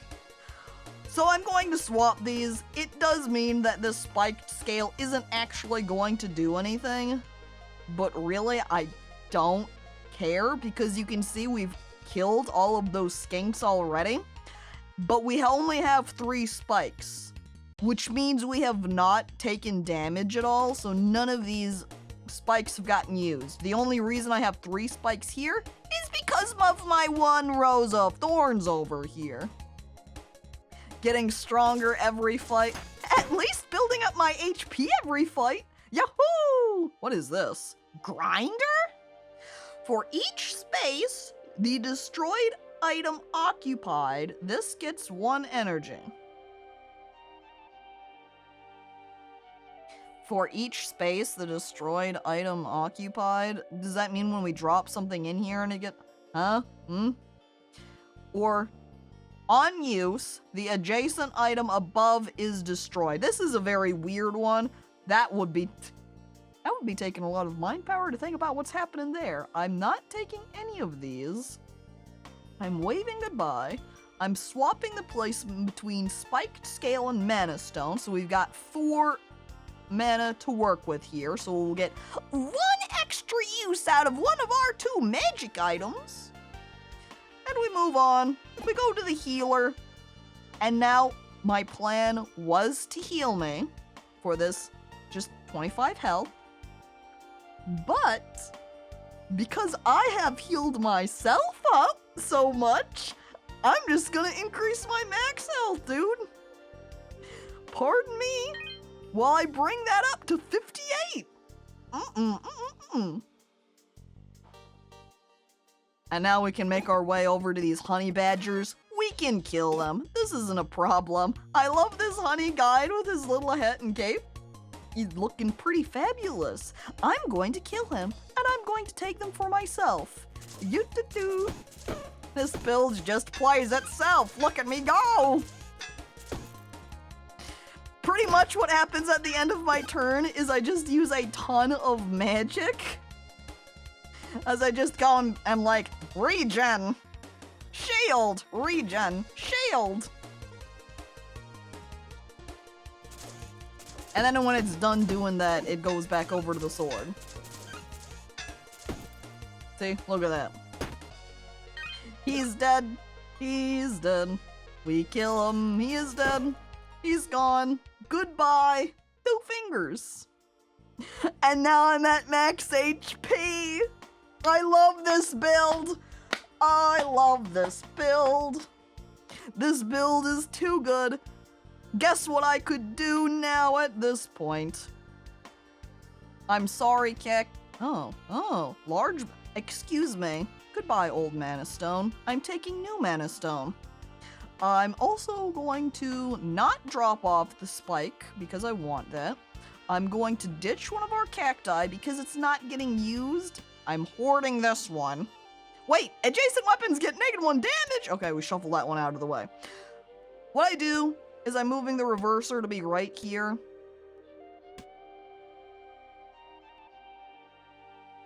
I'm thinking. So what I want to do with the splitter now, I wonder if it's more beneficial to have the splitter there or if it's fine to have it here. Well, that's obviously not. Because my thought process here is trying to think about how I could push the defensive grid a little bit further down in the chain. Oops, I forgot to move this back. Because the further away the defensive grid is before it's actually used, the more defense it's going to give me.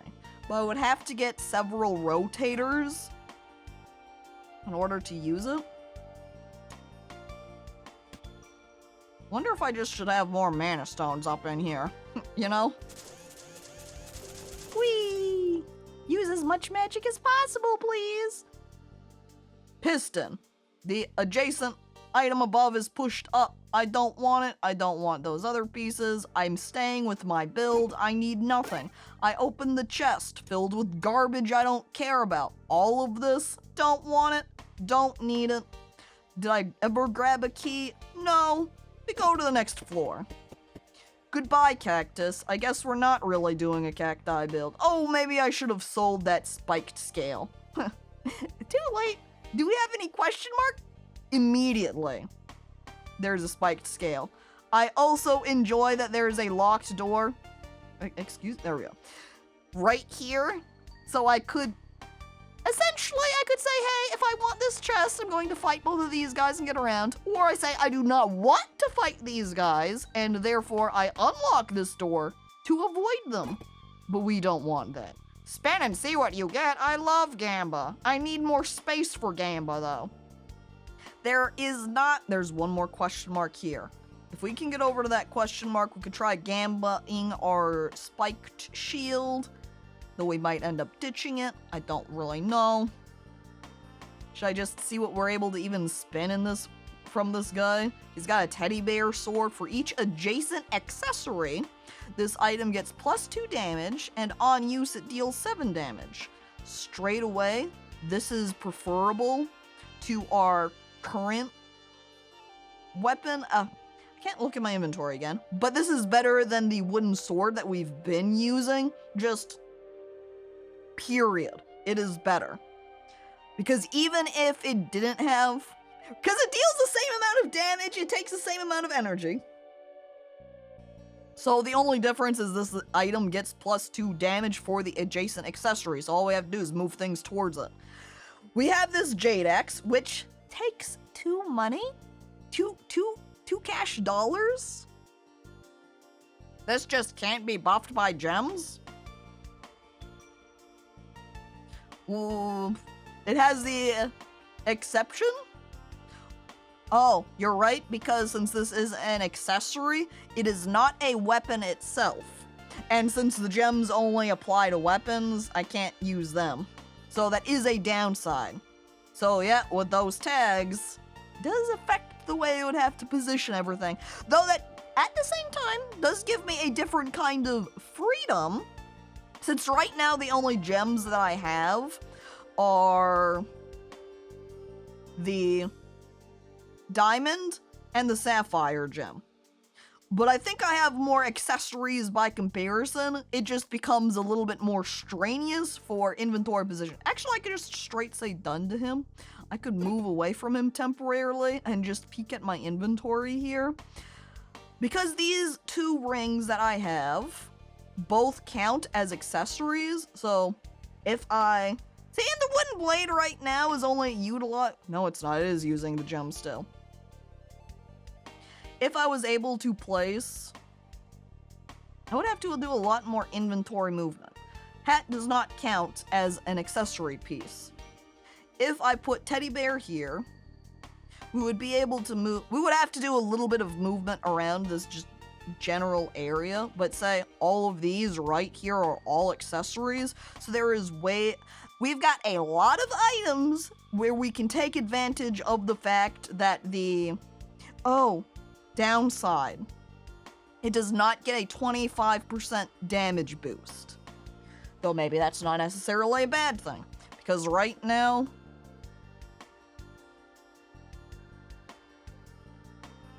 it all depends on how many accessories we could back up against this, because each accessory is going to add a flat 2.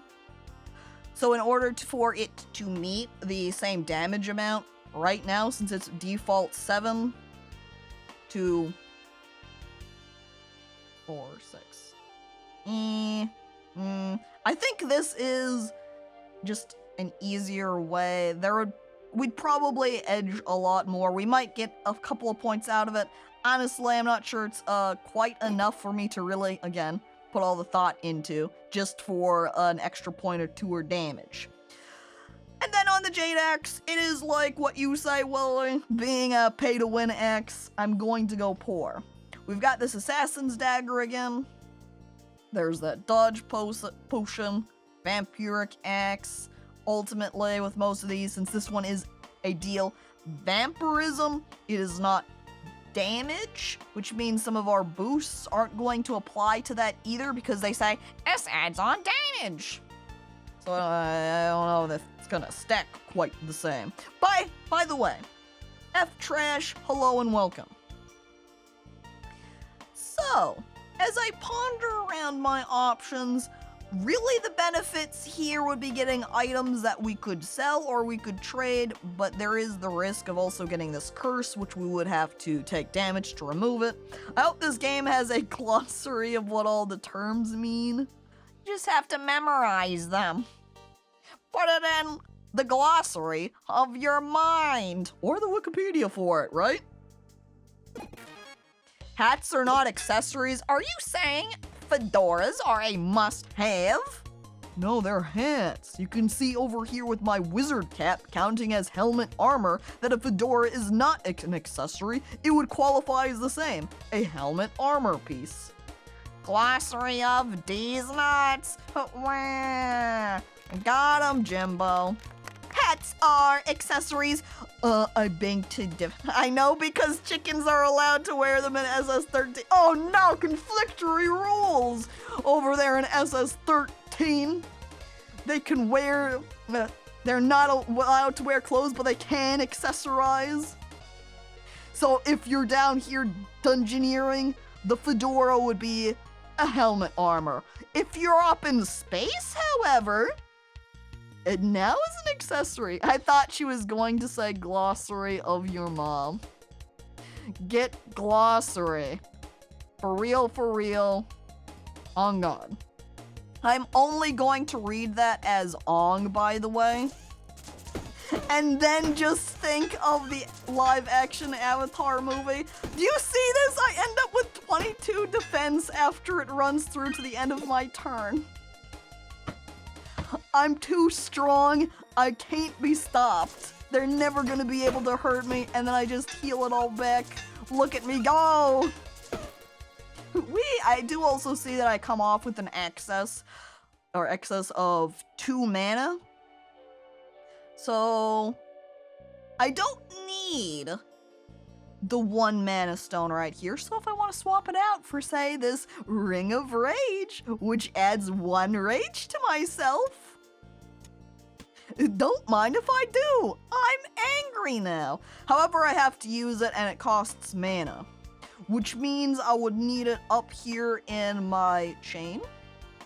But I can totally do that because this conduit doesn't have to be over here. I can swap the placement of these items. And then I kind of have to see just how this works when I'm actually in combat. I might not get quite... Since I was ending my turn as it went through that power with an extra 2 mana, I might be okay to work with this. It's also then possible that I don't want to get rid of this mana stone, though simultaneously it's not like I have any space for it over here, so we're just gonna... We place our cards down, we're taking this roll, we're walking away, we're fighting our enemy, and we see how we're going to perform. Mana stones are illegal, sorry, Caco. Well, it's a good thing I'm a criminal and I don't abide by laws. I grab the laws, I look directly at you, I rip them in half, I throw them onto the ground, I laugh, I grab all of the mana stones that you had kept and taken away from everybody. They're my mana stones now. A bomb crab? Yeah, we're gonna avoid bomb crab. Hats are clothed. No, they're not. Please put on some pants. I've been wearing this cowboy hat for this entire comic. Everyone knows only girls need more than glooves. Hey, Shadow. Nice dress.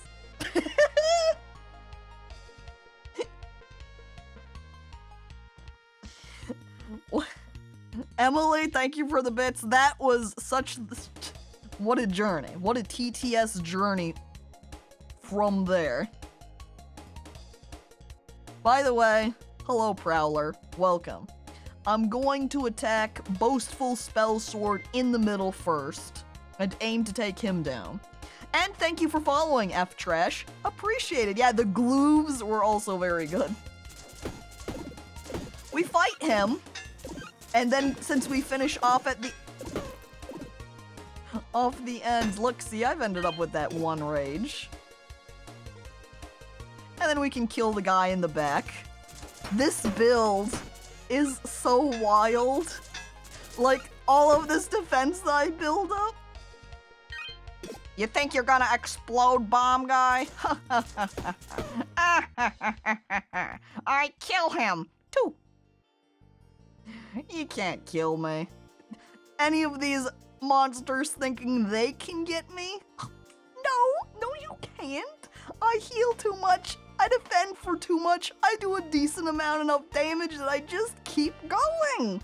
Somebody stop this madman crate. The box just keeps going. More people are stuffing items into it for shipping journeys, but no, the crate just keeps on taking more. This is my forge. Is it? I say, looking what they have, as I rub my hands together deviously for adding additional damage to a weapon. Don't mind if I do. Do I build up my mace to be even more powerful? Do I commit to mace build? Honestly, I think having the sword be more powerful makes more sense because I don't know that I want to boast the wooden blade though to be better because it is already the starter blade. So if I have something else that comes along that is 1 energy and takes up 2 space, can do more than it. I'm going to opt for getting the block to armor. Ever since I discovered black magic, I've never felt so invincible. How are we still alive? Because now I'm thinking with sorcery. Whoa. The robot has learned magic. A new realm. You know, that is exactly what I've been doing, haven't I? I am them. Great, the robot magician. And thank you again, Emily, for the bits. She takes the item, turns into a few times. Da da da da da da da da da. I love that the badger also just says, I help! After I get items forged, I'm like, yeah, make this better. I put it down, and they're like, oh, I help! Dink, dink, dink, dink. As they whack the weapon with their little hammer. Now, do I want to go for this chest of valuables, or do I just fight these sentries first? I think we'll go ahead and open box. I open the box. What is going on with this ruby rotator? Adjacent weapons get 3 damage? This is absolute madness. This... But, I don't know how I can use this. Help! Help! Help! My brain! I can't do it. I cannot do it. I can't change. It's... You know what I can do, though? Again, these cacti, I haven't really been doing much.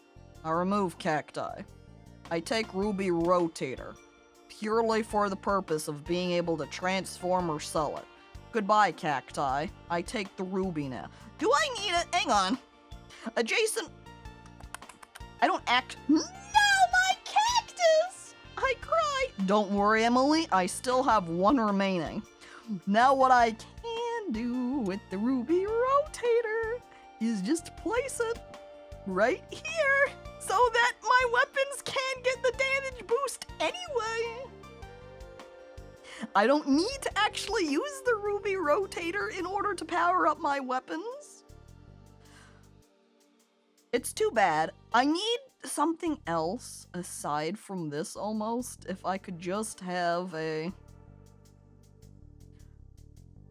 like a second diamond to stick right there. This is alright. I'm pondering though. Deals 27 damage. If I do place this over here, deals 15. Deals 12. This, if I can get something to swap out that sapphire with, most ideal. We're going to just keep it as it is right now. As I fight the sentries. We're killing them. This guy's getting ready to get mad. I'm going to kill the one that's doing damage. We start there. Hiya. They're dead. Simple.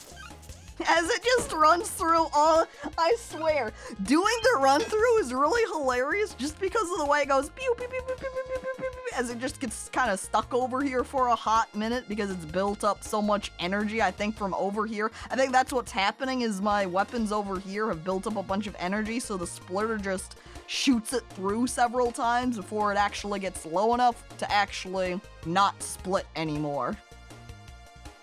Alright. Round 2. Kill that guy. He's dead. I'm grabbing my... What the hell? Slime.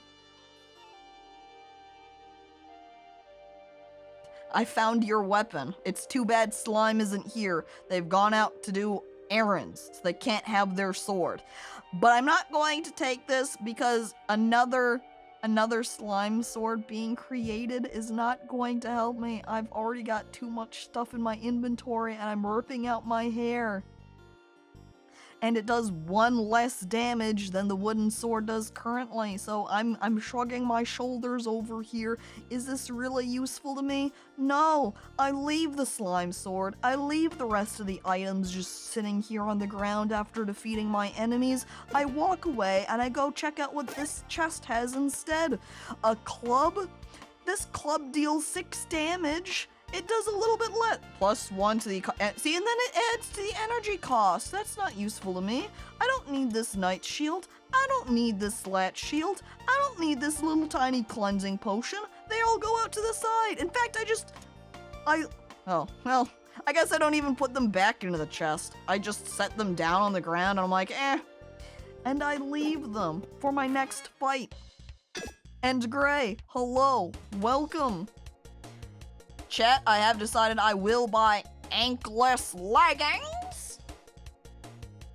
You monster. How could you do that? You think they will enhance your skirt? They probably will. It will likely be very fashionable. If there were people around to applaud you, they would, as they gaze upon... All of your significant other people will gaze upon you and go, oh, there's Emily. Beautiful as always. Those leggings on her, they add that little extra touch. Look at me go! Oh, this ruby really does build on the energy now, doesn't it?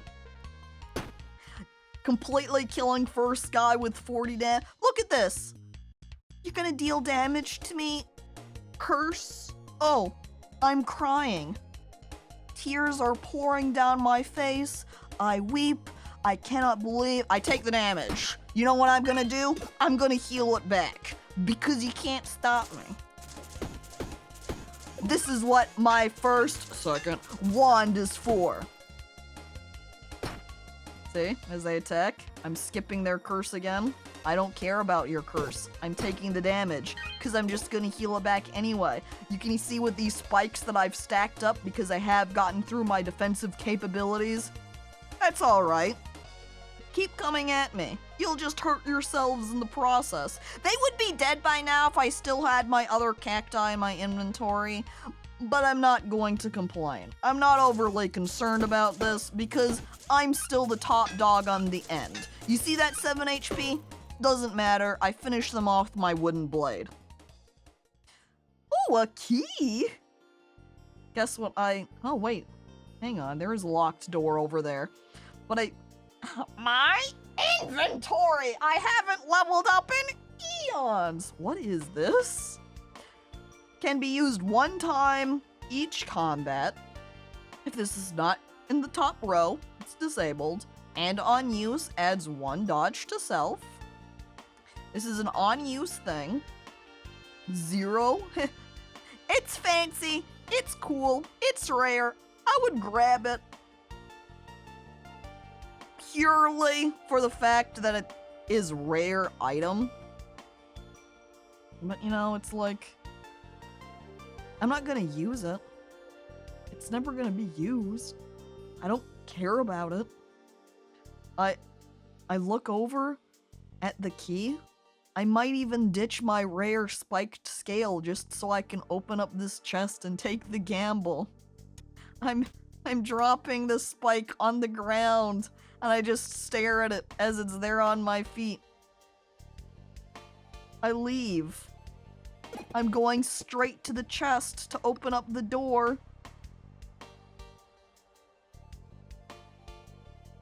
For a second, I thought I totally overlooked it there after actually taking it. And I was like, I thought I grabbed that key. Where did it go?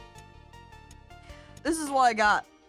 A bad trade, it seems. I do have a second, my first one, though. I could technically say swap around the Ring of Rage and squeeze that in, but there would be so many issues trying to get everything to fit. I would have to move so much around in order for this to work out. I'm not doing it. It's not happening. I'm just going to take the Rose of Thorns, and I'm just going to leave. That was a terrible exchange. My third wand...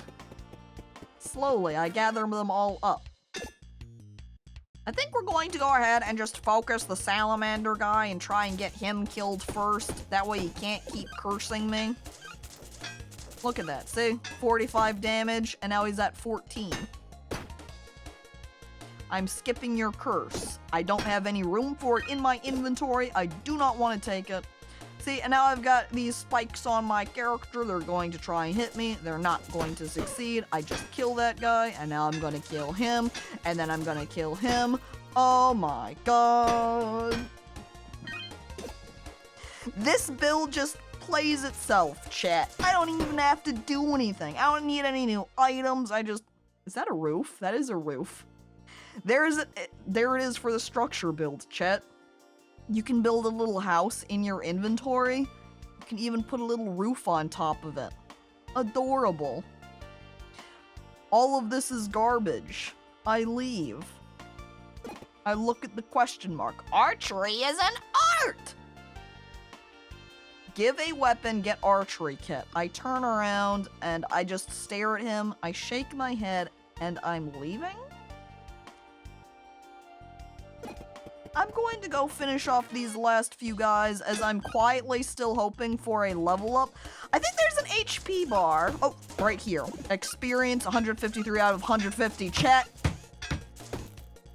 Now is the time. I'm about to level up. I'm prepared to gain power. More inventory space means more for building up the power of just everything else I've already got. More slots! More slots! Yahoo! Go, build, go! Oh, these are new. Look at that. See, look at that Tetris piece. I can even... Oh, no. No, I can't do that. Doesn't work over there. Can't do that. Doesn't fit. Too tall. Too wide. No good. As I even stick this over here. Not happening. Loses a piece. The best placement in order for making sure or being able to have all of this is right down here in the corner, which I actually don't mind. This is perfectly acceptable because this does open up a greater opportunity area for being able to move the red hoodie out down over here. Because now we have more space for magic items, say more mana stones, even other magical weaponry. Whatever we want that's magic, we have space for now. So as I look around at what we have gotten out of this, it's not really anything. You know? No, I don't want these daggers. The issue with these daggers is they can only be used one time per turn. Part of the reason that we're able to deal out a little bit more damage is from the fact our wooden blade here, we're able to use multiple times. If it was getting restricted, we wouldn't be able to take quite the same advantage of it. So we don't want that. The most I'm kind of curious about is, say, having the ruby rotator in this corner. No, because one of the interesting things that's happening here is the fact that the splitters, I don't know, because we get built up more energy from these guys if we had the ruby rotator over here. I don't know. This toggle changes direction, so it's not going to suit us. So I'm not going to take anything. We're just going to go fight these other guys so we can get the EXP out of the battle. I want to skip over the crab because we want to kill him last. And I want to focus this guy so I can get rid of all of his stupid curses. We fight him. And we are going to do the same thing of just dumping the curse. We're not going to keep it. Show me the curse. As I take it and I look smugly at him and I just go, there. I take the damage for it. We're going to heal it up anyway. And then we will kill him and it's going, oh. Well, I guess it resets my target to the front enemy. It doesn't go work backwards from where I'm aiming, which means we're going to continue to target him. We stab him, we kill the other guy. We're all good. We even end the combat with all of our health pretty much regained. There's a rotator, we'll take that. Hey, Emily! Look what we've got back! A piece of the cacti! Oops, I didn't mean to lose that. Oh, I'm tossing around things and I don't mean to. We take the rotator. I don't need the rest of this. I just want those. Yay! Now anytime we take damage, we will build to our spike load for more of that spiky damage. Alright, we descend to the next floor. Oh, that means this is the boss round, isn't it? Oh, boss. Boss, are you prepared to battle? Oh, I forget that it always has this chest previously to it, too.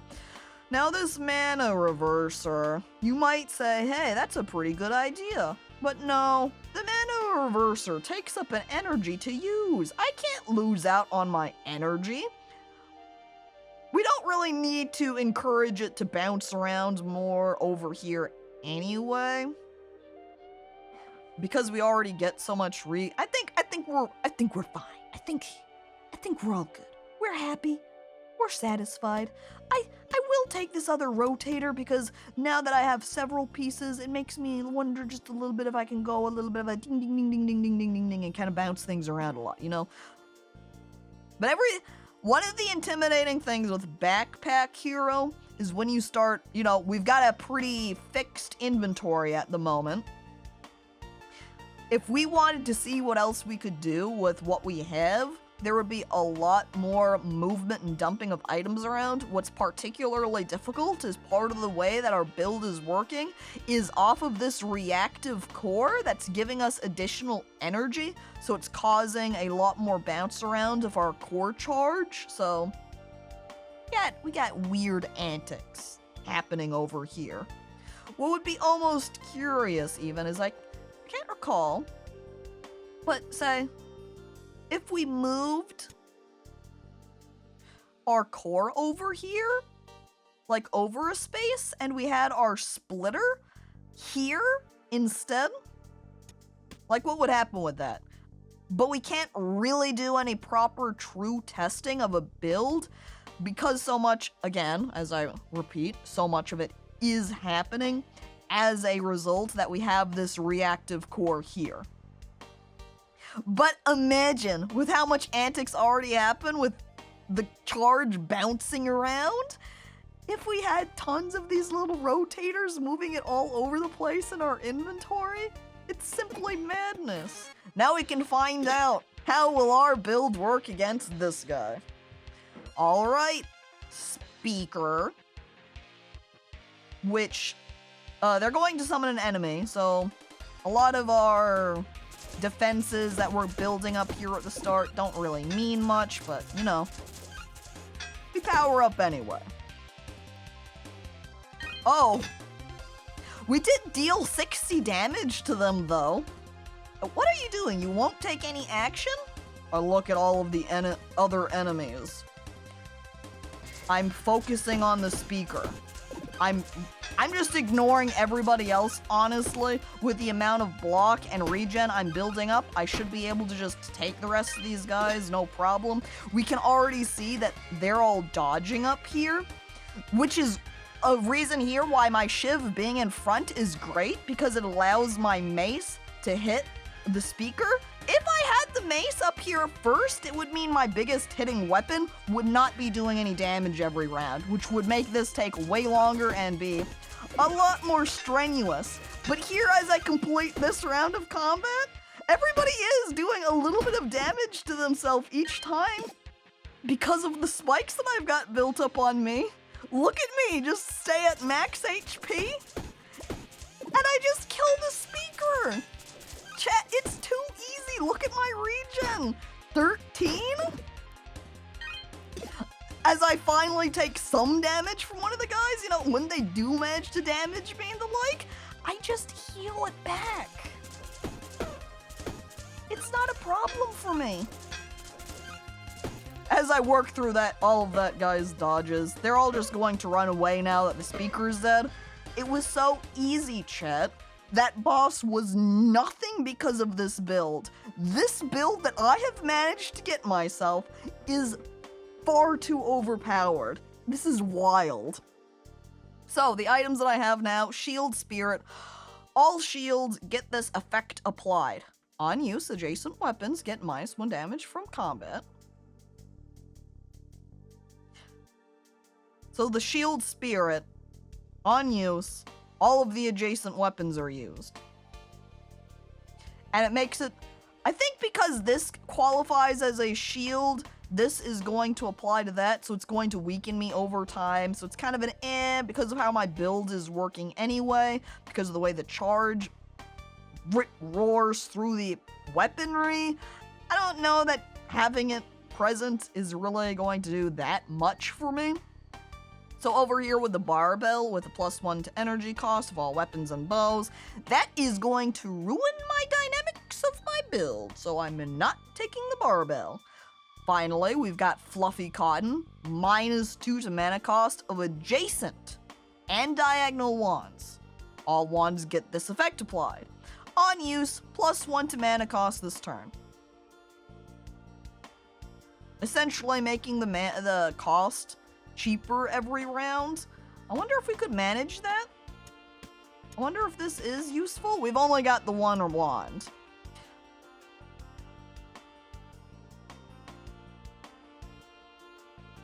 Really, since it builds up the cost of the mana as time goes on, that actually makes it not really worthwhile for us.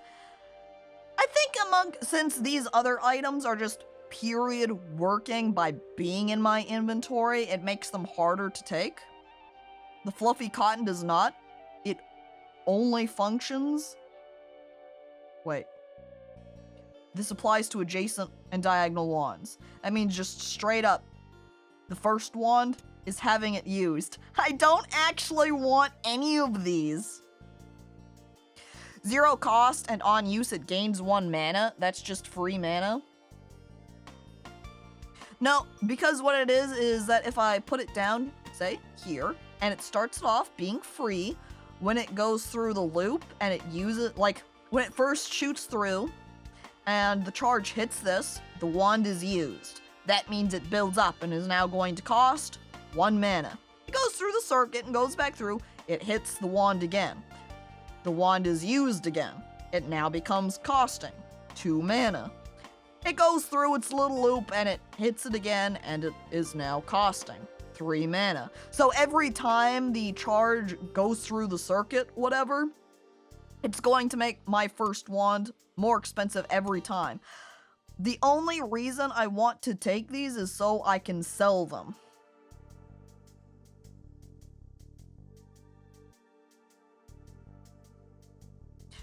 So really, the Shield Spirit is what I'm going to take because I only have this shield. And because I don't have any weapons around it, nothing is getting debuffed. So the shield is then, in the end, the best to take. So we're running away from that. We're looking in the chest. There's a sword that we don't want. There's a potion we don't want. There's a ring that we don't want. We don't want any of that. We're going down to the next floor. What's here? The magma core? Ooh, fiery. I'm looking around. It's hot. Does anybody have a fan or something? Burn. I don't want to get burned. I'm going to try and kill that, what is it, fire gecko? Look how much damage I do. I go through and do 40? There we go. Look at that, like 60-ish? 59? Look, and despite their burn, hang on, we'll take 6 damage at the start. Yeah, this is just doing straight, essentially true damage, you could say, since it's ignoring the block that I have. However, because I am going to build up the regen over time, that's not a problem.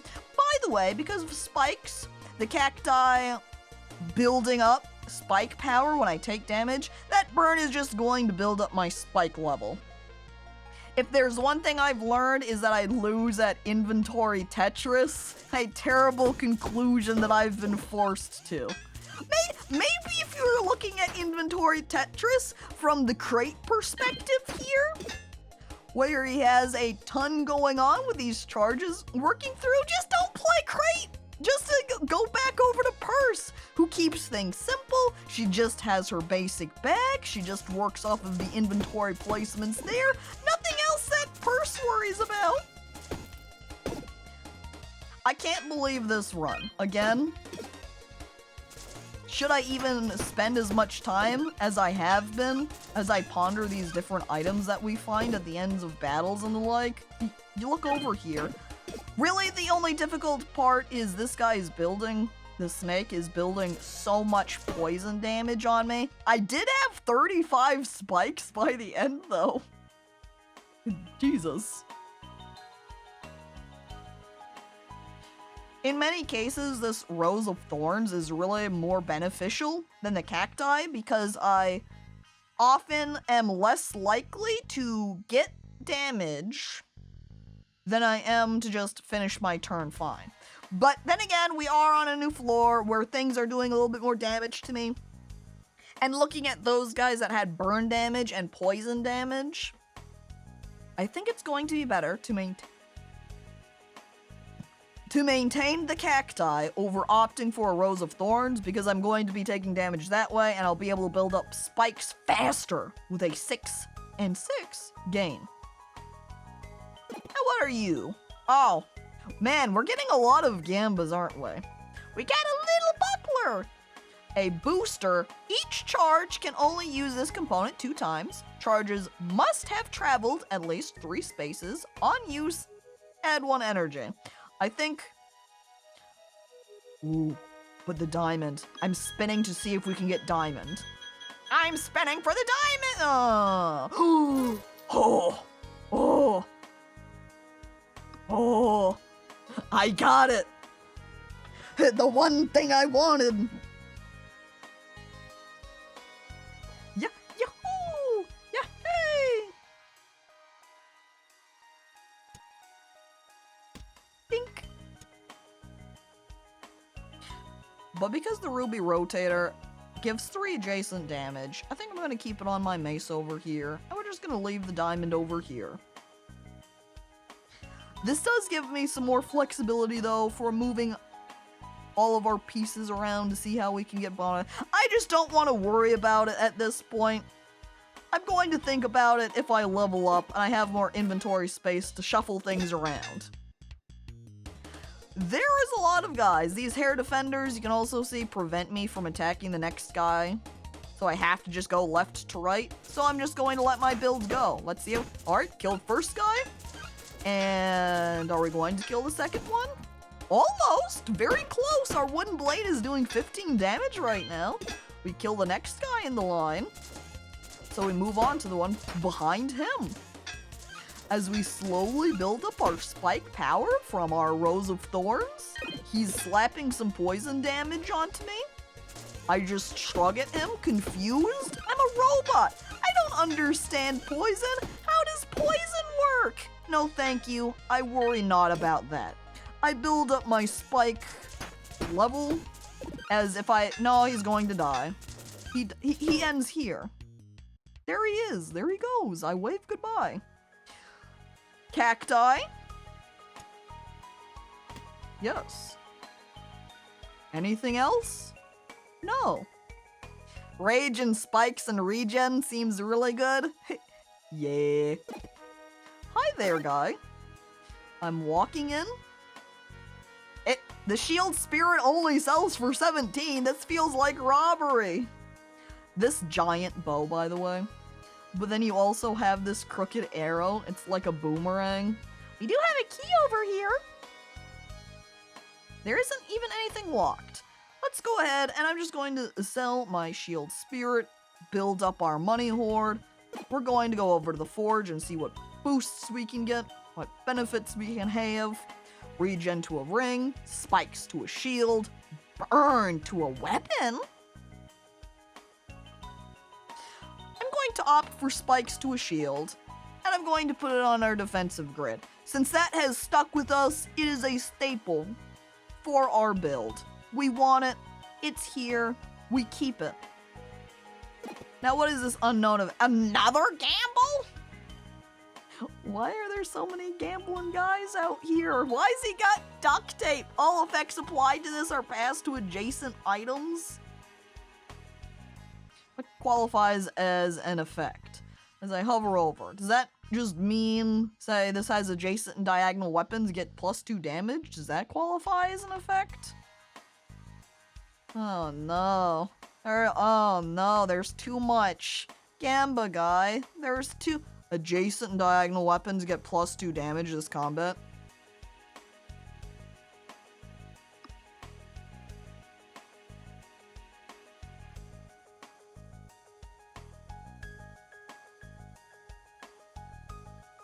I could ditch my Ring of Rage. I could power it up instead using this Ring of Doom. I'm spinning. Why is tape legendary? Because it's duct tape. If it was just scotch tape, then maybe it would be like, whatever. But no, not duct tape. I just got the rare herb, though. It adds 3 max HP.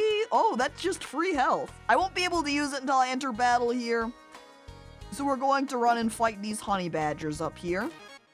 Right off at the start. Oh, wait. I forget that I can't use it. I'm gonna have to do a little bit of an inventory swap around here. I'll just wait until next turn, perhaps. Or next combat, I should say. Maybe swap things around then.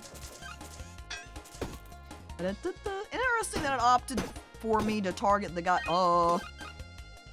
I took a lot of damage. These guys deal a lot of damage. At least he's almost dead. And I do have 43 spikes now, so it's going to do so much when these guys attack, even if I don't kill him. Ooh, didn't have quite enough to kill the guy behind him. Ow! Oh, indeed. It doesn't really matter who I fight. I'm going to target the guy behind him, though, because he's trying to deal 21. Oh, I killed him. I guess it doesn't matter. Hang on, is that a love letter? Oh, no, it's just a letter. When this moves, adjacent weapons get 6 damage this turn. On use, moves up 1 space? That's bizarre. I don't want to think about that.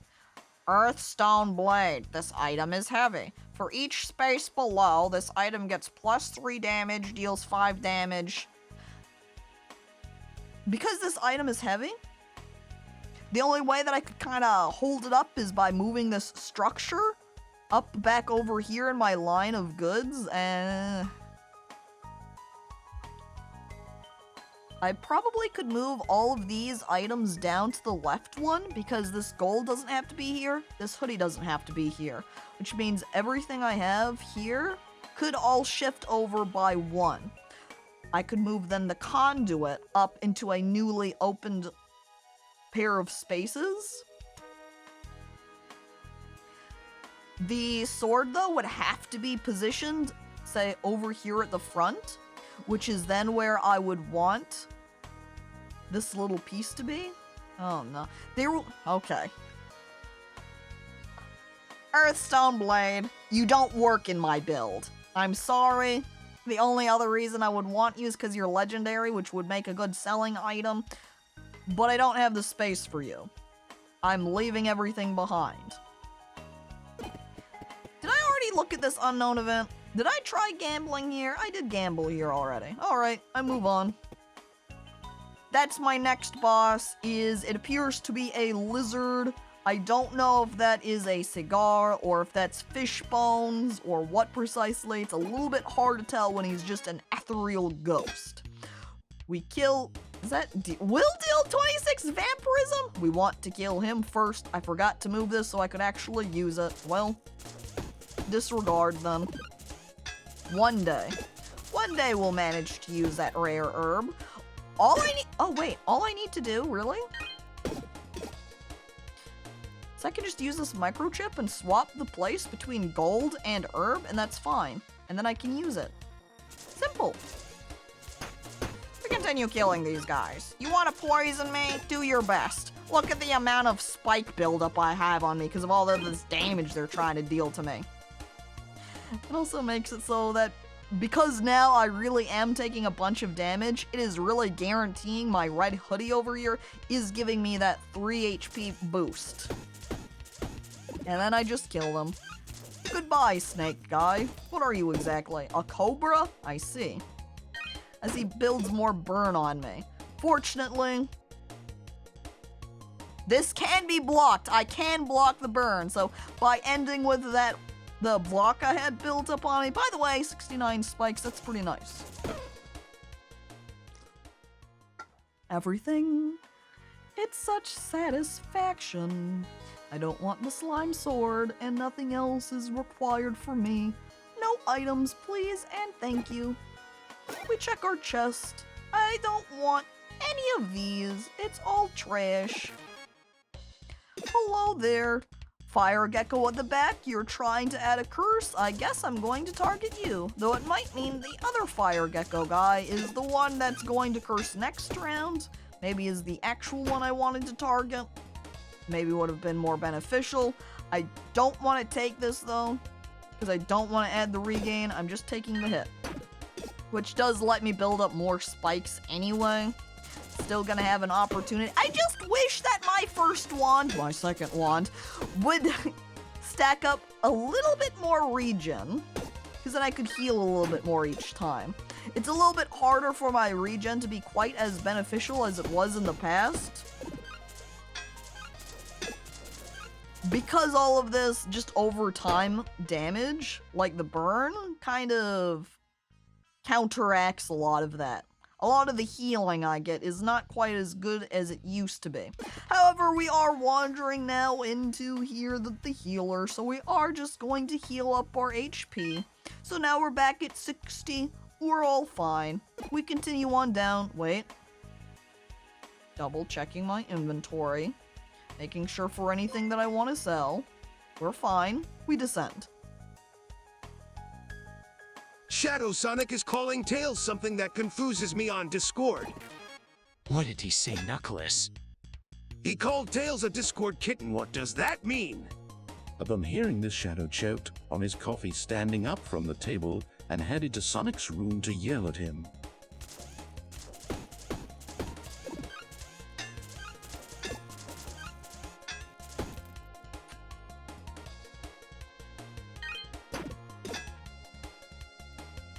I don't know that I'm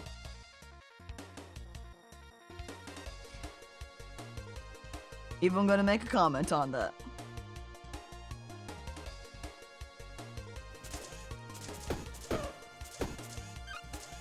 I'm just gonna keep fighting this living shadow of me over here that is trying to curse me. That is a big curse. That is four curse spots. I'm just going to skip it. I do not take it. I'm so glad that the burns that the guy was doing are blocked. So with this access block that I'm having at the end of my turns, it becomes useful to counteract some of the burn damage I'm getting. And because now this fight has lasted a decent amount of time, thanks to fighting Living Shadow, it lets me build up well with the regen. Skipping the curse, I take the damage. I now have 73 spikes on me. That's too much. That's too spiky. It's very spiky. In fact, I'm going to get even spikier with another cactus. The longer the fight, the more the regen. Yep. But it also means if the enemy has any sort of damage over time, It also does mean they build up their damage over time, too. I wonder what that... And then great jokes on the coffee. Dice used to re-roll your combat rewards?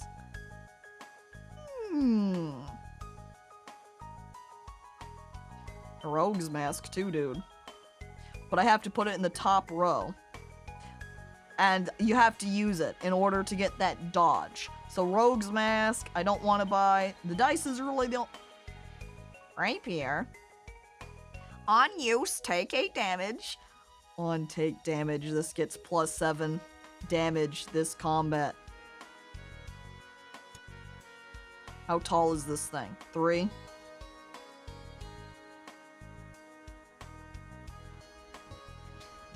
The mace has, by default,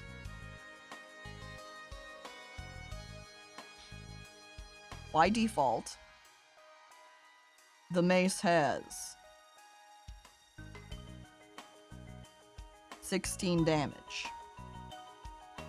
I've been taking a lot of damage. This rapier functions by on use +7 damage this combat. Theoretically, this means every time I take damage, this is going to do more. I'm moving my red hoodie away. I'm shifting over this Shiv, so it's here instead. I'm shifting over that. Everything moving over a space. Wait. No, not everything moving over a space quite like that.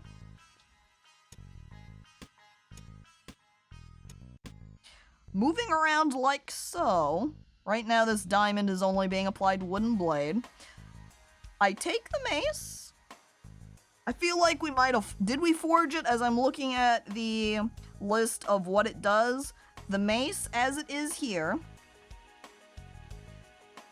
does not have any forged effects on it. So, now... By the way, this rapier... Okay. We're gonna see how this goes. I sell the mace. I buy the rapier. Gonna move around these items again so that we can have our diamond down here to apply to our rapier.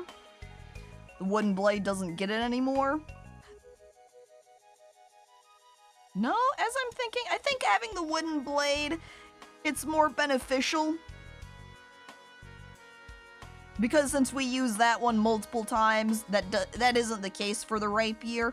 This now is going to build up a lot of damage over the course of the combat, as we're not killing enemies in one go anymore because of their amount of damage. So we have a lot of opportunity to take damage for ourselves. Already having the battle edge a little bit more towards the more turns are better because of our regen.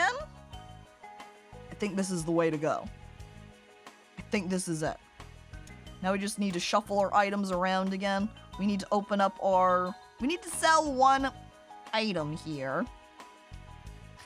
I look around at all of the cacti I have in my inventory. I look at my health. I look at the heart ring. Honestly, let's sell heart ring. And we'll put hoodie back in place in the top right. And there we go. Our new build upgraded with a legendary weapon. Still though, not having upgraded our wooden blade. What does the forge have for us for choices? 3 damage to weapon, block to armor, conductive to armor. I'm going to add damage to weapon, and we're going to add it to our rapier. Again, I don't want to put it on the wooden blade, because I really want to be able to replace that. So I don't really want to use our money on something that we kind of want to trash. By the way, yeah, did I say hello, welcome back, slime? Hello. I would like to just comment that we have found a couple of slime blades over the course of this combat. Or run? Run would be more accurate to say. Hello! I'm here to experiment and find out how this battle is going to proceed now that I've got a new weapon. Will I do well? Will this have ruined everything I've had built up? And we're going to find out! Whee! Your move. I'm not taking your stupid curse though. I'm throwing it on the ground. Fire geckos! I hate them! The curses they cast upon me! By the way, this now is at 29 damage, so it is at more damage, and it's at 30 damage, so that is now 39 damage. That's now more damage than the mace had previously. As I skip curse, take damage. And unfortunately, you can see we're on a general downward turn for our health. Our rapier does 55 damage now. So in terms of possible damage to deal, we have absolutely very much increased it. I can take this because the curse is going to apply it to my block. Oh, I was wrong. I could have sworn that the curse damage applied on top of the block. Oh man, I think that was still a really good build. You can see that my spikes had gotten to 157. It's just we almost needed just a little bit more health gain, maybe a little bit more HP or something, but there we go. If I had taken the curse though, I would have had to sacrifice like Rose of Thorns, Cacti. Did you just kill yourself? Yeah, essentially. Well, just as slime was getting back, there it goes. There went the build. Technically, again, I can go back and load my save. But this is my mistake to accept. And at this point anyway, we've gone an hour over our usual stream length. So, I think that's it. I think that's just the time to end. Honestly, that was great. As I'm gonna switch actually back on over to the screen here as I hop back over to the menu. Again, I want to point out I was just playing a different character from the default purse. Backpack Hero is still in early access, and it seems like I think there's a lot more they can do to refine and balance things out because there's so much it gives you in the way of items and the way that the RNG kind of rolls through. It can be very difficult, it feels like, to kind of build around certain types of items. Like, it seems like there should be structure builds happening or something. Like, they feel like they just kind of are there and are hard to grab and use. But, again, there is so much potential, and even where it's at right now, there's so much you can do.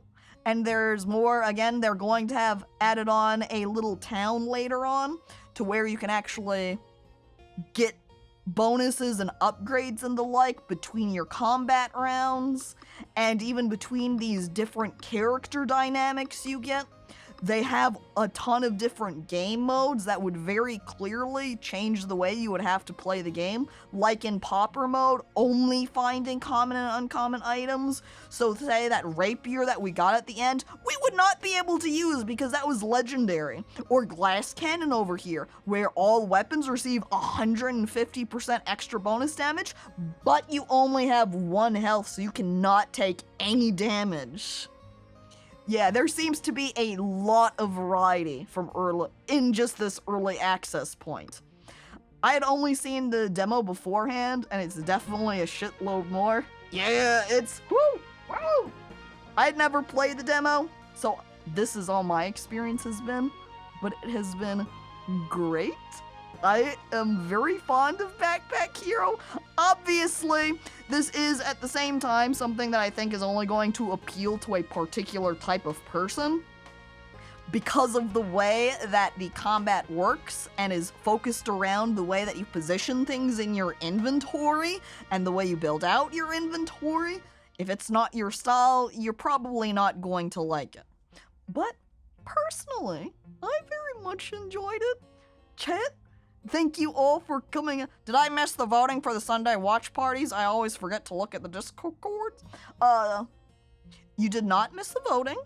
The voting just hasn't happened yet. This Sunday's watch party is just going to be various YouTube videos which might have a little break in between for this week's watch party, or at the very least, I'm going to have to get up and take a break because it is my brother's birthday, and we're doing his birthday dinner stuff on Sunday. So I need to do that. So, or it might just be a short watch party. Either way, chat, thank you all for coming on by to watch. Thank you for those who have followed. Thank you to those who have resubscribed. And thank you for all of the bits.